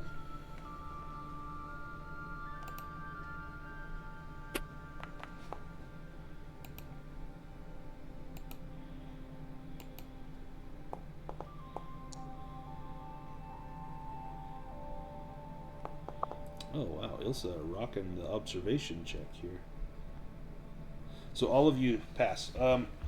Ilsa, you're the first to notice it as you look at the plate and it is a noodle, some sort of pasta dish with a white cream sauce and bits of herring in with the pasta.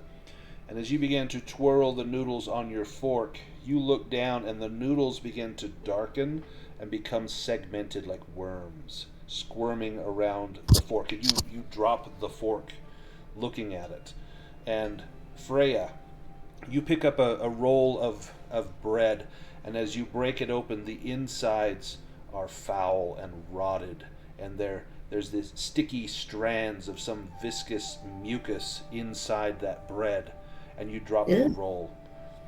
Nigel, you pick up a glass of water and go to take a drink, and the water tastes sulfurous, and you look at it and it's brackish like pond water. And Montgomery, you're missing a salad fork. It's the worst of all. A terrible offense, I say. Yes. No, you look down and you see that your plate, which had a nice little cutlet on there, is nothing but twigs and dried leaves. You can see a few little bugs crawling and skittering in amongst the leaves. And that lasts but an instant. And after a few of you make an outburst like, "Oh, what is this?" you look back and it's just noodles, and it's just a roll, and the water is clean and refreshing, and it's just a cutlet on your plate, Lord Montgomery.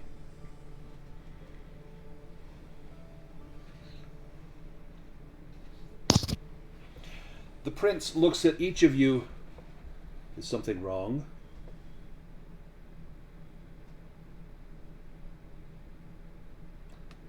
Why have you come here?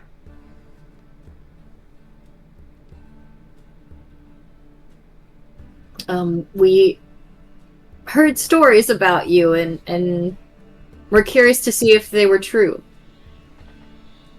I'm sure the stories are all true, and then some.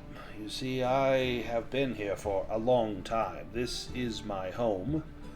It is as great and magnificent as they say, as you can surely see. And he gestures broadly at the expansive room, the pile of gold and treasure, all the servants, the crystal ceiling. But what, pray tell, did you wish to see? Perhaps you did not find what you seek?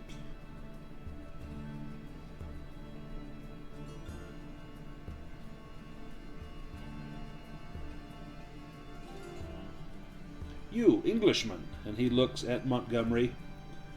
You come here professing yes. to be a lord, knowing full well that I outrank you. That's true. Though I do have my doubts about the legality of your title. He throws his napkin down on the plate with a harumph, and he stands up and says, "Sir, you come into my house and risk offense?"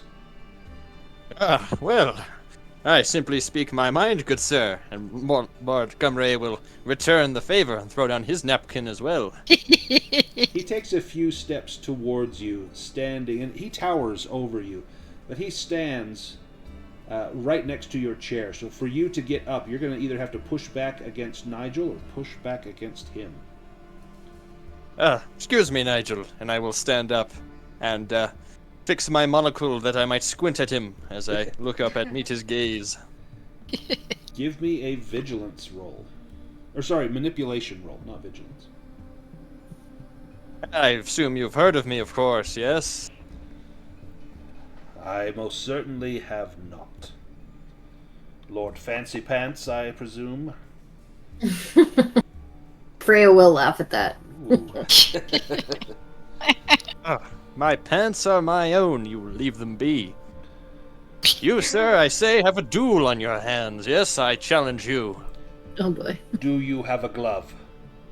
Nigel, one of your gloves, please. Not yet. As soon as he said he's challenging him to a duel, Nigel was already tearing off his glove. The prince holds out his hand, waiting for you to pass him the glove. I will do so.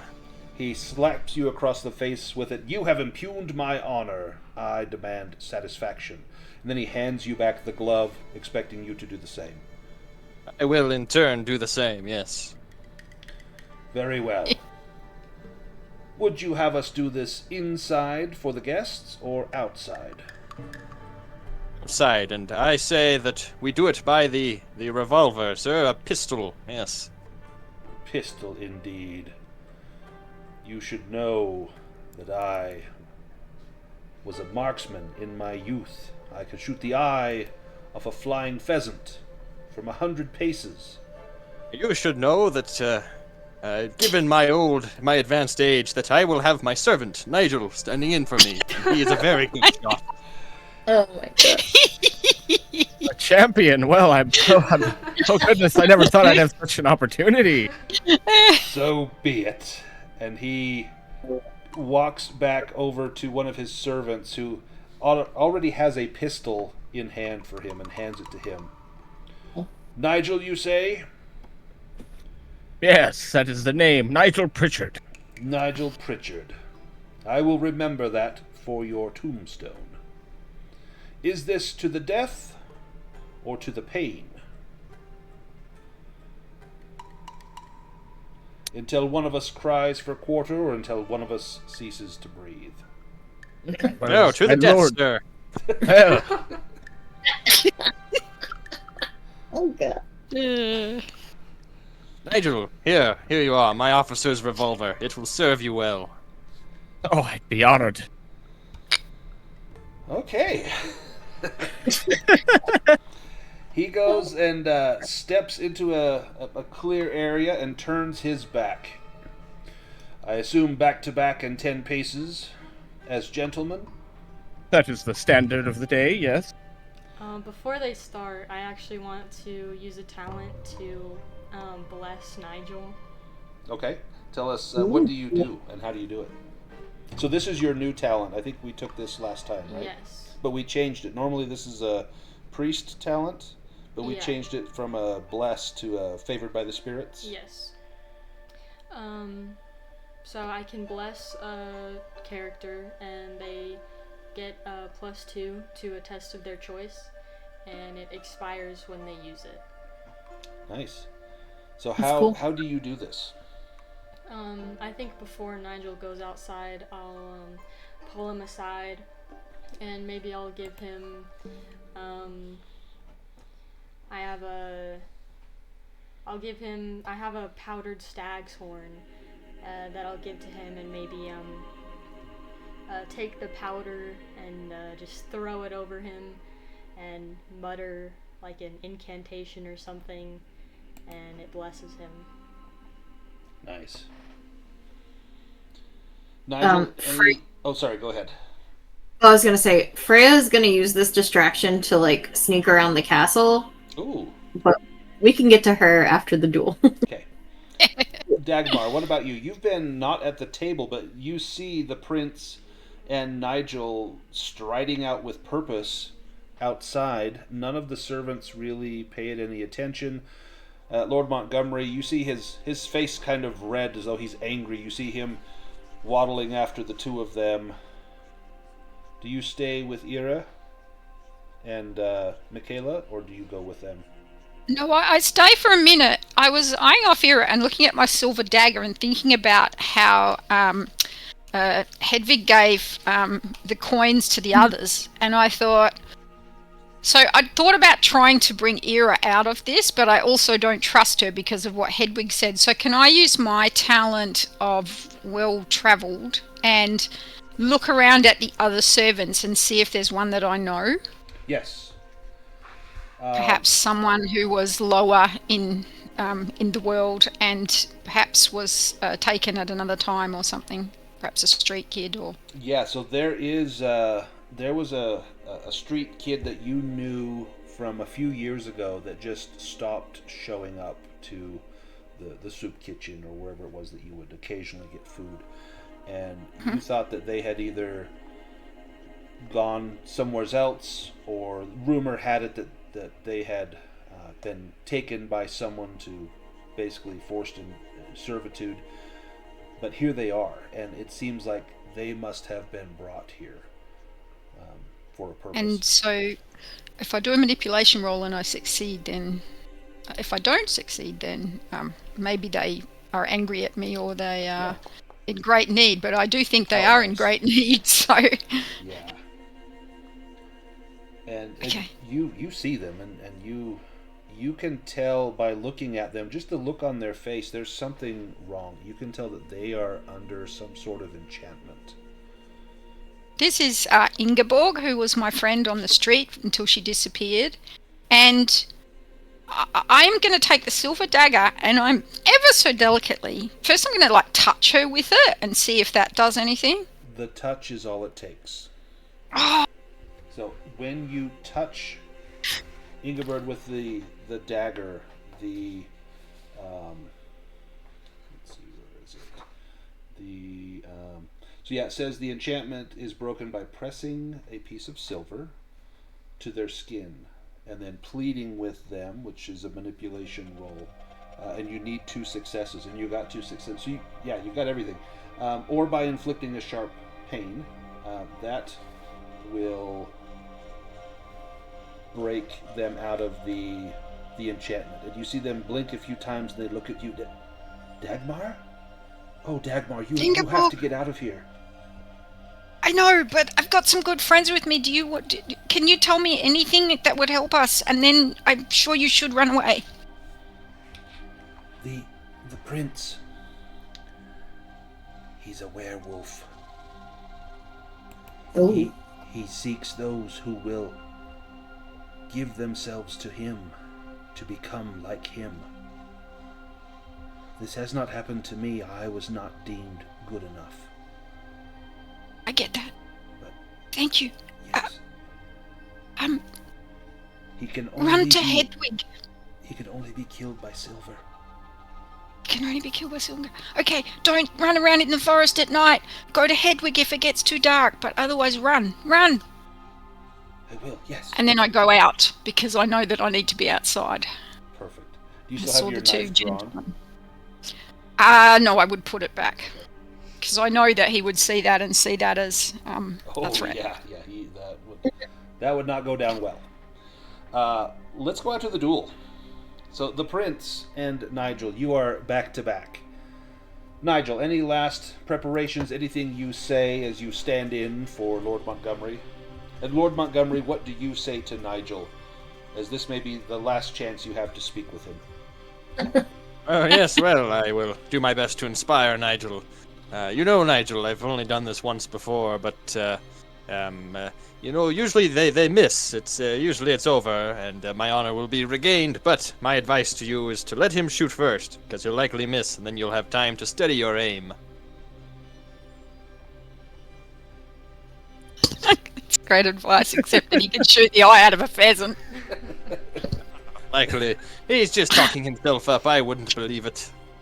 Oh yes, boys talk. Well, for king and country, I defend your honor, sir. Oh, Do you want to push that? Any successes you Yes, give will be on his first attack roll here.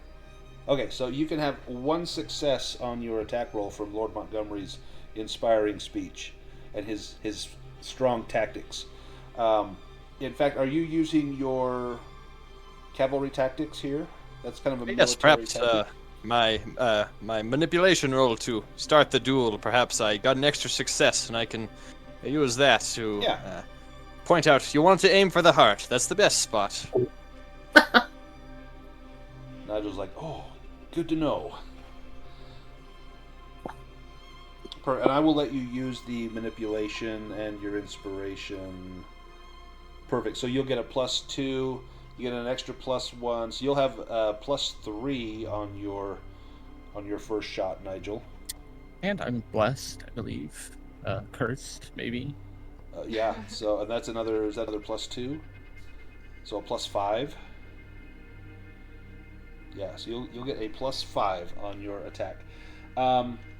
Anything else that you do before you begin to take the 10 long steps?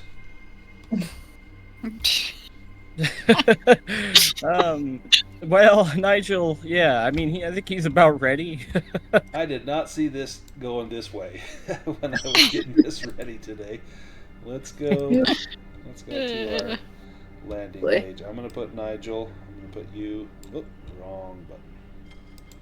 Well, it's fitting that it's red like blood here. No. Let's put Nigel. Put you right here. And I'm going to put the prince. Pay no attention to the fact that it's a werewolf, but I think that you know now. I'm going to put the prince right there. And I think Dagmar's going to whisper to Ilsa while they're getting ready. They're standing back to back. I'm going to just say to Ilsa, he's a werewolf. You can only kill him with silver. Oh my gosh, Nigel was going to die. So, Freya, give me a learning roll, Freya, to see what you know about werewolves. Okay. Oh my goodness. Oh, apparently nothing. Oh, I know one. You got one. So you know there are 3 ways to kill or neutralize a werewolf. If an attack with silver weapons renders the werewolf broken, the creature dies. So it really is just the final one. When addressed by its true name in the light of a full moon, the werewolf is released from the spell and becomes human. And last, the werewolf can also break its own curse by finding a pregnant woman, tearing out her unborn child, and eating it in solitude.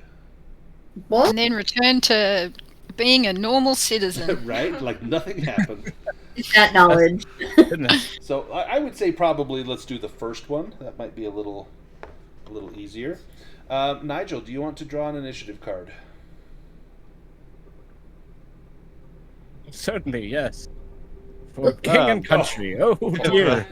Let's see, If I do overhear this thing about the silver, I will quickly step out. A word with my man before you start. Nigel, you may want to put one of those coins in your weapon, which may be beneficial to you here in a moment. Some new news has made itself known, and trust me on this. Now, if you put that coin is too large to fit down the barrel, you wouldn't be able to shoot that. I mean, if you want to get really tricky, and this would be awesome. Like Nigel could let him shoot first, and then you could flip your coin as it twirls through the air towards him, and then to show what a great shot you are, shoot the coin and drive the coin into him with the bullet. You would need 3 successes for that, but it would be absolutely epic if you could do it. Or once you shoot him, everybody just falls on him with silver daggers and hopefully kills him. We'll try both. All right. You begin to take your paces. And he calls out 1, 2, 3. And you feel your heart quicken. 4, 5, and your breathing intensifies. 6, 7, 8, 9. Your mouth is suddenly dry. 10. And you whirl around and you see him already drawing a bead upon you.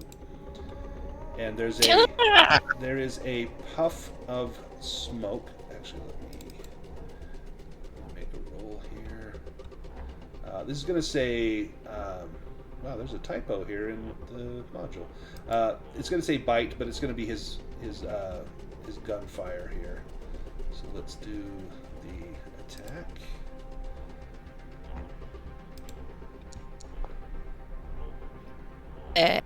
The fates are on our side. The Lord spoke true. He misses. In his haste, he hurries the shot, and you see him growling. Ugh. Nigel, you now take careful aim. Yes. And in total faith with his Lord, he will follow that advice and do the coin flip.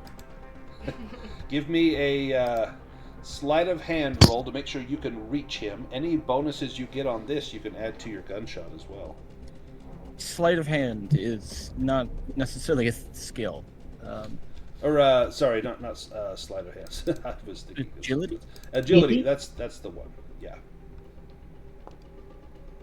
Oh, no.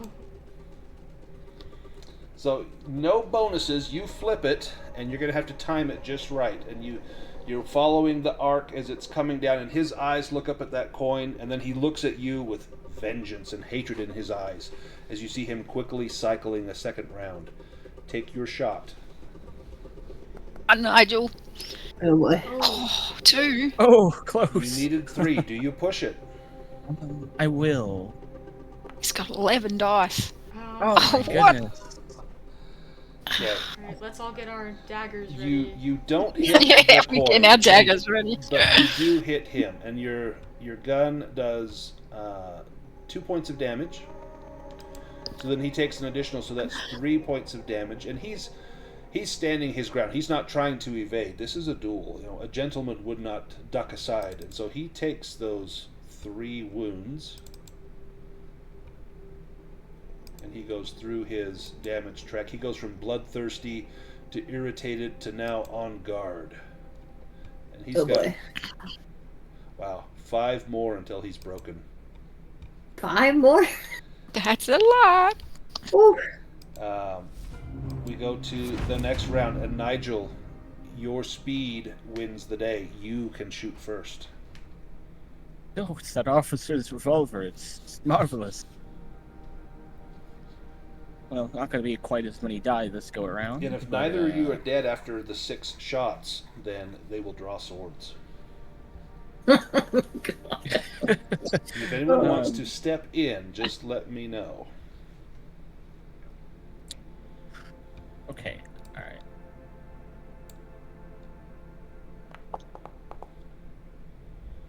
Ooh, 1 hit. So that's, unless you want to push it, otherwise that's 2 damage. Yeah, I'll just let that slide. He becomes dazed and now tactical and evasive. Oh boy. And he will fire as well. Wow, only 1 hit. That's 2 damage, 2 physical conditions to Nigel. Well, that could have gone a lot worse. And the next Oh, round, damn. he fires first. Now, if you choose to flinch and make an agility roll, you can. Otherwise, he is coming at you. Oh dear. Well, even if he does, Oh, wow. Yeah, you're not stopping all that. no. Yeah, this will break you physically, and you'll take an extra condition. So, you'll take 2 physical conditions. This will be the end of your duel, because this is going to drop you to broken, plus there's an extra point of damage that carries over. So let's roll this twice. Time to stab. Yeah. Time to stab. Definitely stabbing time. Oh dear. No! Oh, that's terrible. He said he could shoot the eye. That's not lying. I respect that. Alright, let's drag these Oh. over. Let's see if any of these are potentially fatal. So the crush injury is not. The punctured eye is. If you do not receive care in, let's see, 1 hour, you will die. Wow. The crusher defect is almost worse than the punctured eye. I funny know, enough. especially for Like, you. Yeah, that eye one feels like it should be way worse, but I mean, it's pretty bad. I guess it just gets him, doesn't, penetrate.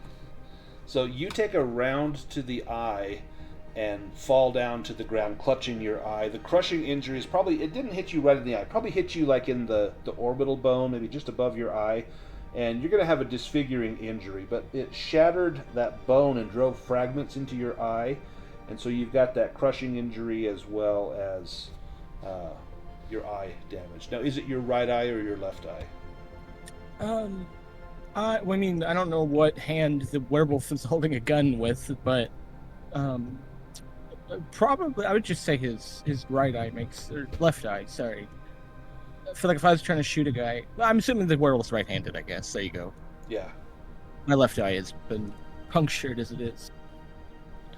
He lowers his gun and looks at Montgomery and says, "Pick up the gun." Yes. Good show, Nigel. It looks like it's just a scratch. I'm sure it'll come out. Pick up the gun now. I will pick up my revolver. Yes. You and I. Let me draw you in. As soon as he starts lining up his shot on Montgomery, Dagmar, who has sneaked around behind him, if she can, is with a going to stealth try roll. to stab him. And you can She's have- not all that interested in, honor or anything else, but she knows that these bullets are not going to kill this man anyway. Give me a stealth roll, and you can add 2 bonus die to that. Because he's a little bit distracted.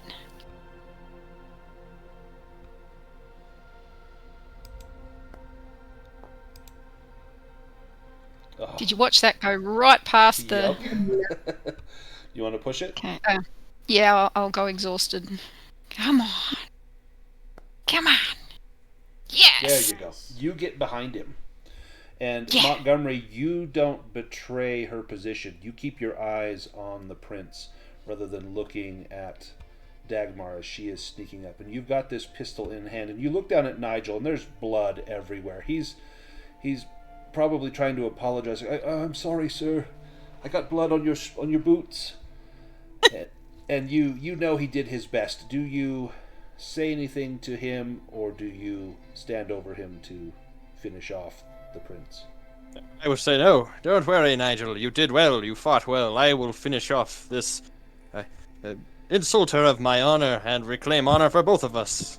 Nice. I'm going to pull us all into combat so we can all do actions here. So if you all want to draw an initiative card.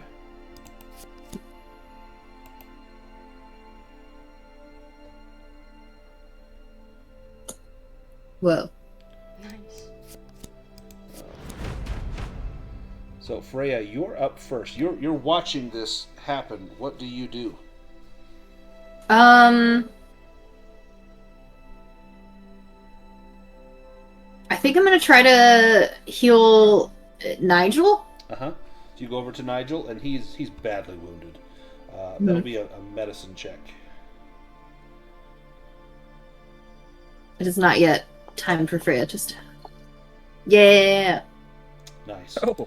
So Nigel, you are no longer broken. So That helpful. will also your eye is not going to be fatal. Woo! So let me fix Well, that. So Thank you. healed is yes. Freya just kind of pats him on the head. Like,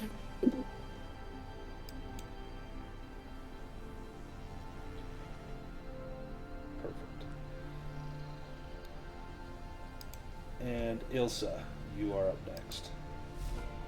I would like to follow Dagmar maybe, and also get my knife ready, my dagger.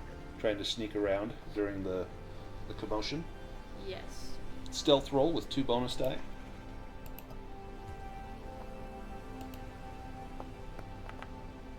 Yeah.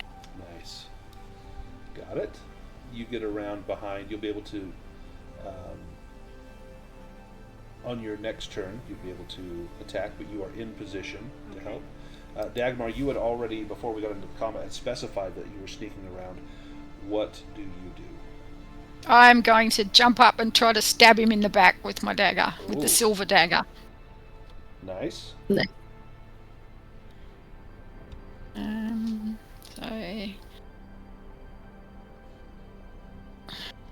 So I've got a base dice pool of 9. Cross fingers. Yeah, You I got one. You did. Woo. And this Do I need 3? Well, to finish him off, you would need 3. Right, but one's still good. Yeah, he's going to take a damage from this. This will make him furious but wounded, and this will also break him out of the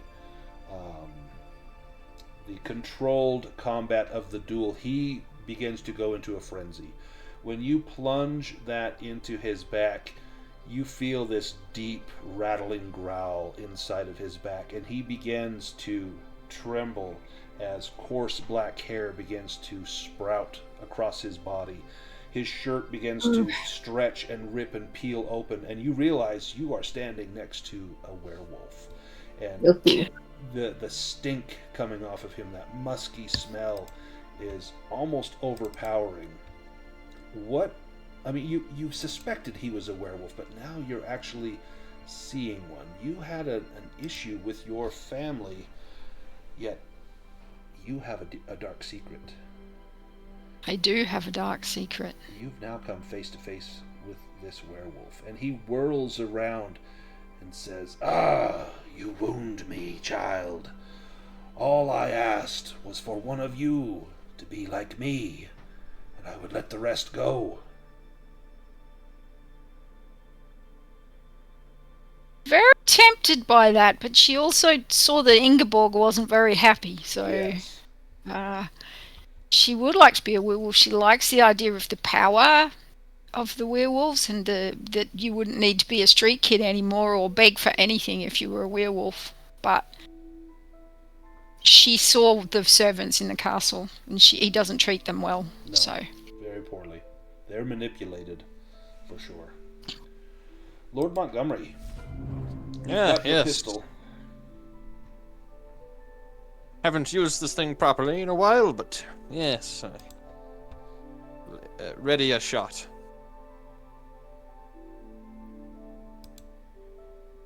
We don't need to play the song Pixie Meadow while we're fighting a vampire. So change that song.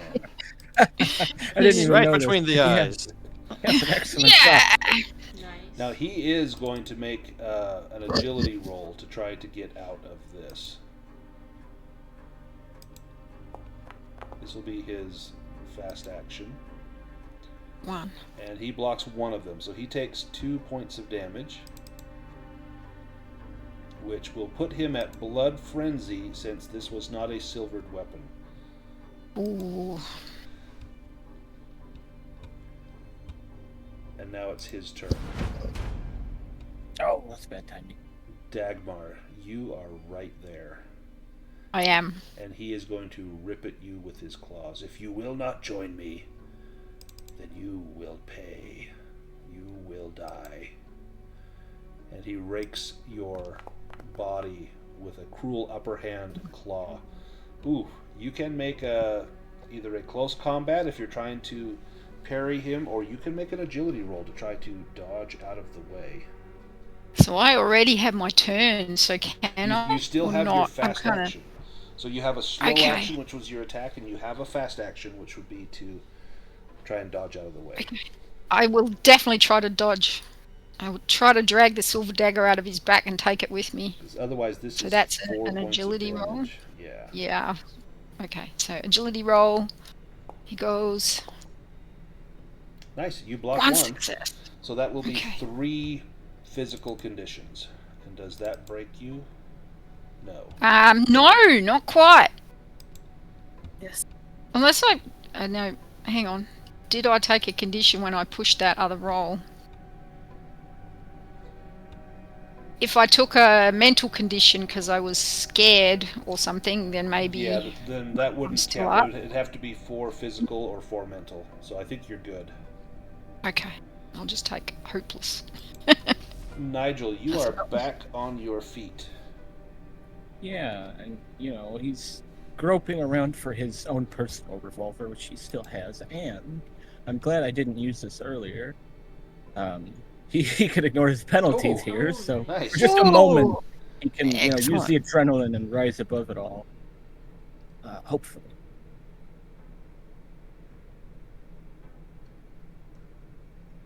So to use the talent, just click it. Yep. It seems highlighted, so... Yeah, and then I I think when you roll, I think if you highlight it, I'm honestly not sure. Yeah, I wasn't sure if it worked last time. It still seemed like I had conditions. Well, when you go to roll it, we can calculate how many it should roll. Yeah, let's see. So I if should you're have doing your 6. revolver, that would be 6. Yeah. Yeah, Nigel. So Oh, it only close. rolled 5. That is weird. Oh, critical injury -1. Oh, yeah. When I open range Yep. combat and I hit robust, it Yeah. still says. And so that's not a condition. That's an Yeah. injury. But still, that's a Yeah. hit. That bullet strikes him, and he growls, and you know that should have dropped him. But then you realize that was not a silvered weapon. As the shot passes cleanly through his body with a spray of fur and blood. We go back to round 2. Nigel, you're up again. Well, would anyone with a silver weapon like to trade? Yes, I Dagmar will. has a silver weapon, or Ilsa is right there next to him, hidden. Yeah, that makes sense because I've had to duck away. So You want to swap with Yeah. Ilsa? Yeah, as long as that sounds good. That sounds ideal, even. So Ilsa, you see your opening. If you can stick him with that silver blade, it will break him and it will end him. Alright. Ooh. Fingers crossed. come on in. Now, since you're hidden, Oh. hang on, I'm going to have you re-roll that. Since you're hidden, and he is currently engaged in close combat with Dagmar, add 2 to that roll. Okay, So re-roll that for me. that's good. Oh no. Do you push it? Yeah, I'm pushing that. Oh, No. no. Looked like a 6. Goodness. Oh, So man. you try and try, but you just cannot get that blade through his thick hide. Montgomery. Yes, he offends me again. Tricks in a duel. Ilsa, you may finish him off. Yes. How pitiful. Oh, Ilsa did not finish him off. Do you want to swap? Sorry, Freya, you Freya, may finish yeah. him off. Yes, yes. Freya, you are up next. Let me swap with you, Freya. There. All right, Freya. You got this knife, see? Yeah. Time to stab. We are stabbing. Stabby stab. Yeah. Yes. Nice. Do you want to push it to try to get extra successes? Because he is going to make an agility roll. Yeah, might as well. Ah, I don't know. Wow. You still take the That's 1. nice.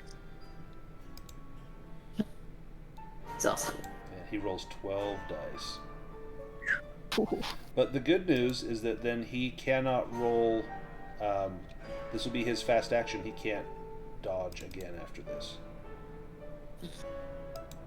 Oh. Dagmar, it'll be up to you. Yep. So he manages to dodge out of the way, Dang.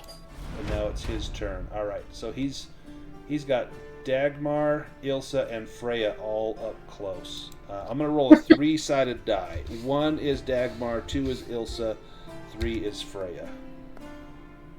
Oh man. Ilsa. He comes at you, and he reaches across with his great claw. In fact, he bites. He tries to bite you on the shoulder. Only one. Only one, and you can make an agility roll if you want to get out of the way, or a close combat if you want to try and parry that with your blade. Oh, I think agility would be better for me. Oh man. Ow, Can I push bro. that? You can push it, otherwise it's 2 physical conditions. Of course, if you push it and fail, you'll end up taking 3. I won't push it then. So you'll take 2 physical conditions. You're not broken, but you're probably right there. Yeah. Yep. Okay. Lord Montgomery.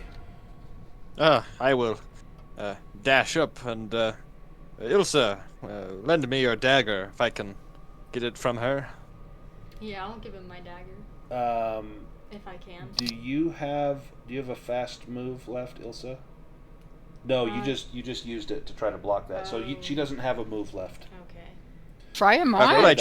Freya does though. Yeah. Oh well, yes. All right, Freya hands him the dagger. So Freya All right. tosses the dagger to him. Yes. Thank you. I will finish this. Oh, well. One moment. Yes, I need to study my aim. Benny Hill music on the soundtrack here. What did he die? Oh dear. And he laughs. You couldn't get me with a gun. You can't get me with a knife. Dagmar, you're up. Go, Dagmar. I'm just looking up for talents, trying to think if there's anything I've got that can make it better. No, I don't. Alright, I'm just going to try to stick him with the silver dagger again. So, close combat. No, I don't think Blix can help. No. Oh, I can use him for close combat, but I think Yeah, I've so used his plus. Yeah, but can I use him every time for that? I think so, as long as you put him in Yeah, harm's he has way. a +1. Oh, yeah. Well, I don't think I would put him in harm's way. I think he would put himself in harm's way. So, there's no keeping him out of this sort of stuff. Oh, that's a 2. That's 2. So, Blix leaps up heroically and bravely and grabs onto the thick hide and fur of his calf muscle and pulls. And as the prince rakes his arm across, sending Blix away with a yelp, it exposes his left rib cage. And Dagmar, you bury that blade deep into his ribs. Yes. As you do, he reaches down and clutches the wound with this loud hissing sound like air escaping from a bladder. And as he becomes broken, he crumbles down to the ground, and you see his body begin to twitch and writhe as he begins to shed all of that hair. It falls off in great clumps, and his skin begins to grow thin and shallow, and his entire body begins to shrink. He's no longer as tall as he once was. In fact, he's now quite short. He's about as short as Nigel, who is still not a short man, but he was by no means a giant. And he looks frail, and he looks old and weak, and his body is covered with scars and wounds that have not healed correctly except through his lycanthropy. And he looks up at you with a pleading look in his eye and says, "You could have been like me, but now you will be hunted by my kind." And he expires. Dagmar's standing there with the silver dagger with the blood all over it, and I think she liked the idea of being a werewolf, but she just saw a werewolf right up close again, and I think her dark secret is going to change at this time. and She you no longer can wants to absolutely be this change it. thing. Yeah. Now, when he passes, his illusion fails. The castle begins to collapse, its walls turning to ash, and the floor cracking. The treasure is swallowed by the ground, and soon you find yourselves in a glade in the woods. The spell over all of the servants is broken, and all of them flee screaming into the forest, except for Ira. And Ira urges all of you to eat of its flesh, gain its powers, for the Vanadisir. And she draws a silver knife and begins to cut a hunk of flesh from the arm of this man. I shove her away ferociously. Get away from that! We must accept this gift. Oh no, we're burning this. No, this is our chance. This is our moment. We can become powerful. I hope Michaela's watching this. Michaela just has this look of absolute horror on her face. And Michaela goes and picks up the dagger from Lord Montgomery that he was holding. And as Ira goes and holds this flesh up to her mouth, she stabs her in the throat. Oh. And she drops down, and Michaela falls down into a heap, covering her bloodied hands over her face as she weeps. I'd go to Michaela. You Same. find the Brisingamen on the ground. Michaela says, "Thank you, my friends. The Vanadisir will be disbanded. We have seen horrible things here. It will be put to an end. It was an order, but more a club. None of us ever truly believed except for Ira, and she paid for her beliefs. I will see it goes nowhere from this point on. Thank you, and I'm sorry." The journey back home to the castle is very Investigator. somber. Does she, now she's had trauma like that, do you think she will be able to see the Vaesen in the future? Ooh. Yes, I think absolutely. I think she will probably... In fact, do you take her back to the castle with you? Or do we? Yeah. I would like us to. Join the society. Yeah, she will question you heavily on Hedvig and what it means to have seen the things that she saw, and if this is normal. Like, her father never really spoke of it. He just said that you were to be trusted, and now she begins to realize why. And as you are heading back home, you're unable to find Hedvig's hut. It's not where it once was. And you know that she is somewhere nearby, and she will appear when you need her. But Michaela is very interested in joining the society, and if you take her back to the castle, she will do her best to train in the things that you can teach her. And that is the end of the fourth mystery, which I always forget the title of this one. The Prince and the Witch is what it's called. Ooh. There's one more left. It is called the Lost Mountain Saga. It's the big one. So we will do that next week. But for now, we've got some experience points to dole out, and we need to find a place for Michaela in the castle. So let's do the experience points. Let me grab the questionnaire. Did you participate in the session? Yes. Did you confront a Vaesen? Oh, yes. Did you identify a previously unknown Vaesen? Yes. Did you take risks to protect other people? Nigel certainly did. I think everyone did. I think everyone stood up. Yeah, I think so. For sure. Have you learned anything? I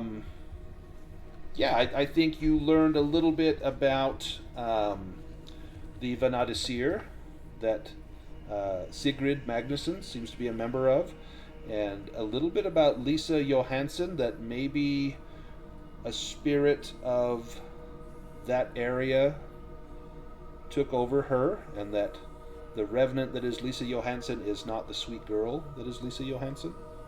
Mm-hmm. Did you develop something in your headquarters? We actually did last time, so this is when we get credit for it. And then, did you perform an extraordinary action?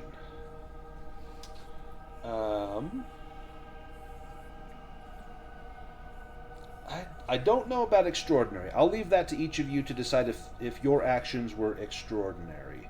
And then the last one, I leave it up to you. Were you affected by your dark secret? So for sure, everyone gets 1, 2, 3, 4, 5, 6. And then you may get 7 or 8 if you feel that you merited it. And then Tina made a very nice journal entry for the annals of the society, so you all get an extra one in addition to that. So, Ooh, however thanks, many, Tina. you get somewhere between 7 and 9. And then let's do, for the castle, here's the questionnaire. Did you play at least one scene at headquarters? Yes. Did you encounter a new type of Vaesen? Yes. Did you visit a place of magic? Yes, you did. Were you subjected to magic? Yes, you were. Did you bring occult books or other important items back? The Brisingamen? Yes. Did you make important contacts? Hedvig. And was the mystery particularly difficult and epic? I think it was. Yeah. And then did you solve it? Yes. So that's 8 for the castle. So Nice. let me add that to the castle. And again, it's 5 points to raise a talent or raise a skill. Oh, we have 10 at the castle. Now, someone said they want a stable. So let me look at the stable and see if we can get a stable at the castle. While you guys look over any improvements for your characters. We do anything with Michaela if she comes back with us? Yeah, so I'm going to see if there's a contact we could put her in. Let's see. Here's She knows personnel. the pagans well. She could be there's a gardener. She could be the gardener there. She would be happy to. She I could think that's be, Eric. Oh, that's Eric. She could be the mystic. She can help to explore the occult. We would need an occult library, which we don't have an occult library. We could probably get one. Okay, here we go. A recruit. A person with the sight recruited to the society. You spend, let's see. Players. That would cost 5 points, and then they could come along on mysteries if you want to recruit her, or she could do something for us there. Like, she could be a caretaker of the castle. She could be like the house, like the nurse that she moves into the castle's wings. She can treat broken and 2 conditions for all player characters at the headquarters during 1 scene per mystery. And she would provide us with medical equipment during the preparation phase. We would just need an infirmary.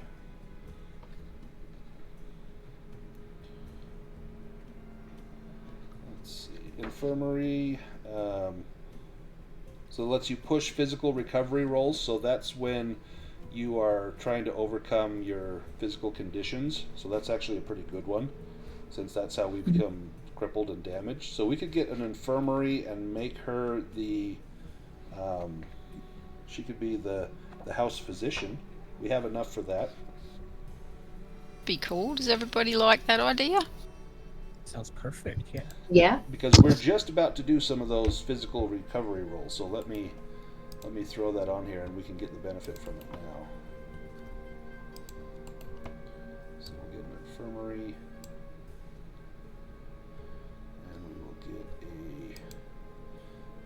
Physician. And we're short 1 point, but because she's coming to us, I'm going to waive that 1 point.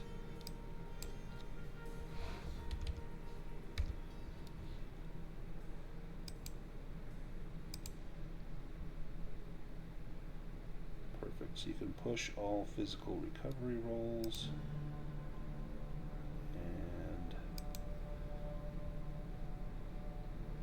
She automatically treats broken and 2 conditions for all player characters.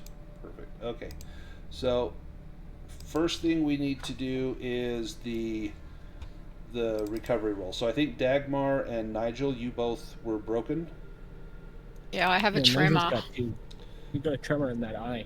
So you need to do a physical recovery roll. If you remember how to do that, on your main tab down by your physical conditions, there's a cube next to where it says physical.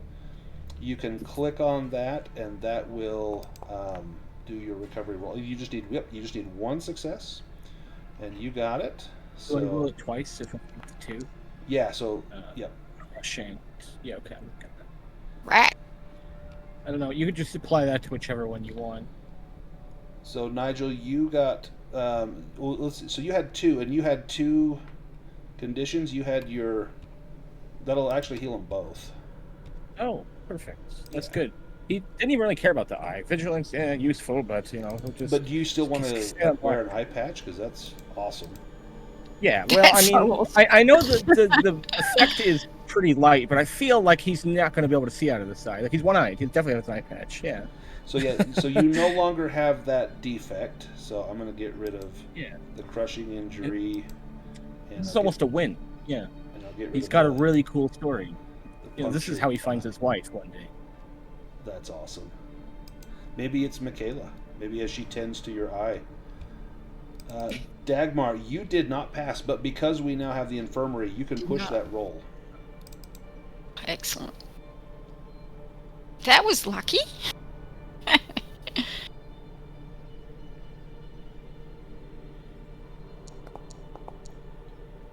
boy, these dice Ooh. want me to be so damaged. So that is a permanent impairment. Your ranged combat will be at a -1 because you now have a tremor.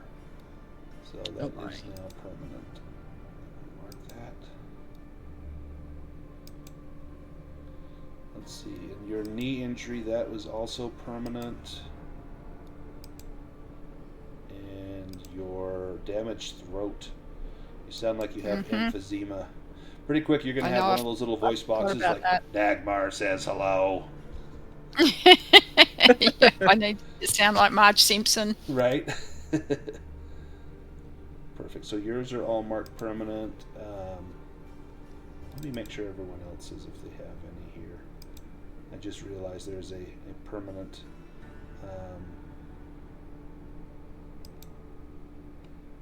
thing here. Ilsa wasn't broken this time, was she? No, I wasn't. That was a previous time. Yeah. Perfect. And Lord Montgomery,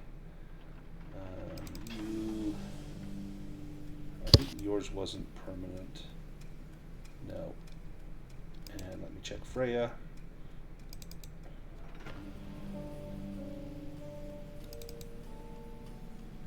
And hers was. And of course, in honor of Nigel defending my honor, I will even allow for him to get some help while he serves me these next few days while that eye heals up. Yes, yes. You'll overlook, if he doesn't put the right creases in your cuffs. Yes, certainly that I will take some time to heal, but it was a very good thing you did, Nigel. Nice. It was an honor, Dagmar, did you decide how you want to spend your experience points? I'm just having a look now. I think she did do an extraordinary action, and I guess you would have to say in resisting the werewolf. Oh yeah, And, because that was and I would your have dark to. secret right there. So That was her dark secret. So I would have to. Yeah, I thought maybe because she was able to hold herself together and do that, I might take the Lord's Shepherd talent, so Okay. she can help other people to treat mental critical injuries. I feel like she's heading in that direction, especially since she now fully understands illness and injury that doesn't go away. So, Right. Is that under general talents? yes. There it is. I know Nigel's got that too, but I still feel like that's the way her story's going, so... Drop that onto your character sheet. Okay. And then did you have enough to do something additional, either a skill or another talent? No, I think I had 9, Okay. so I'll Ilsa, have to how wait about till yourself? next time.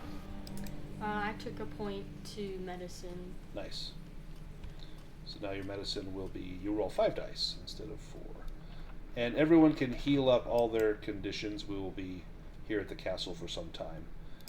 Montgomery, how did you do your improvements? Yes, I actually had enough for 2, and so I improved my close combat to 3, Nice. and I took the battle hardened talent. Excellent. And how about Nigel? Yeah, Nigel had enough for 2 as well, so he increased 2 skills, one in ranged combat, and then another one in force. He was getting ready to have to try to tackle that thing. Right, yeah. So, very grateful for Dagmar. Force, he's got 8 force. That's pretty good. Nice. And Really good. how about Freya? Are you back? Yes, I'm back. I added 1 to medicine since I was able to help Nigel. Yeah. And then I would also like to take a general talent. Okay, which one? Combat trained? Yeah. You got it. Perfect. She was so good getting Nigel up in the middle of all that. Right. I think you only That had was 3 impressive. dice to roll or something like that. Yeah, it was not a lot. Yeah. Very good. And then you guys can heal all of your conditions so that we're ready for next time. Any questions before we sign off for the night?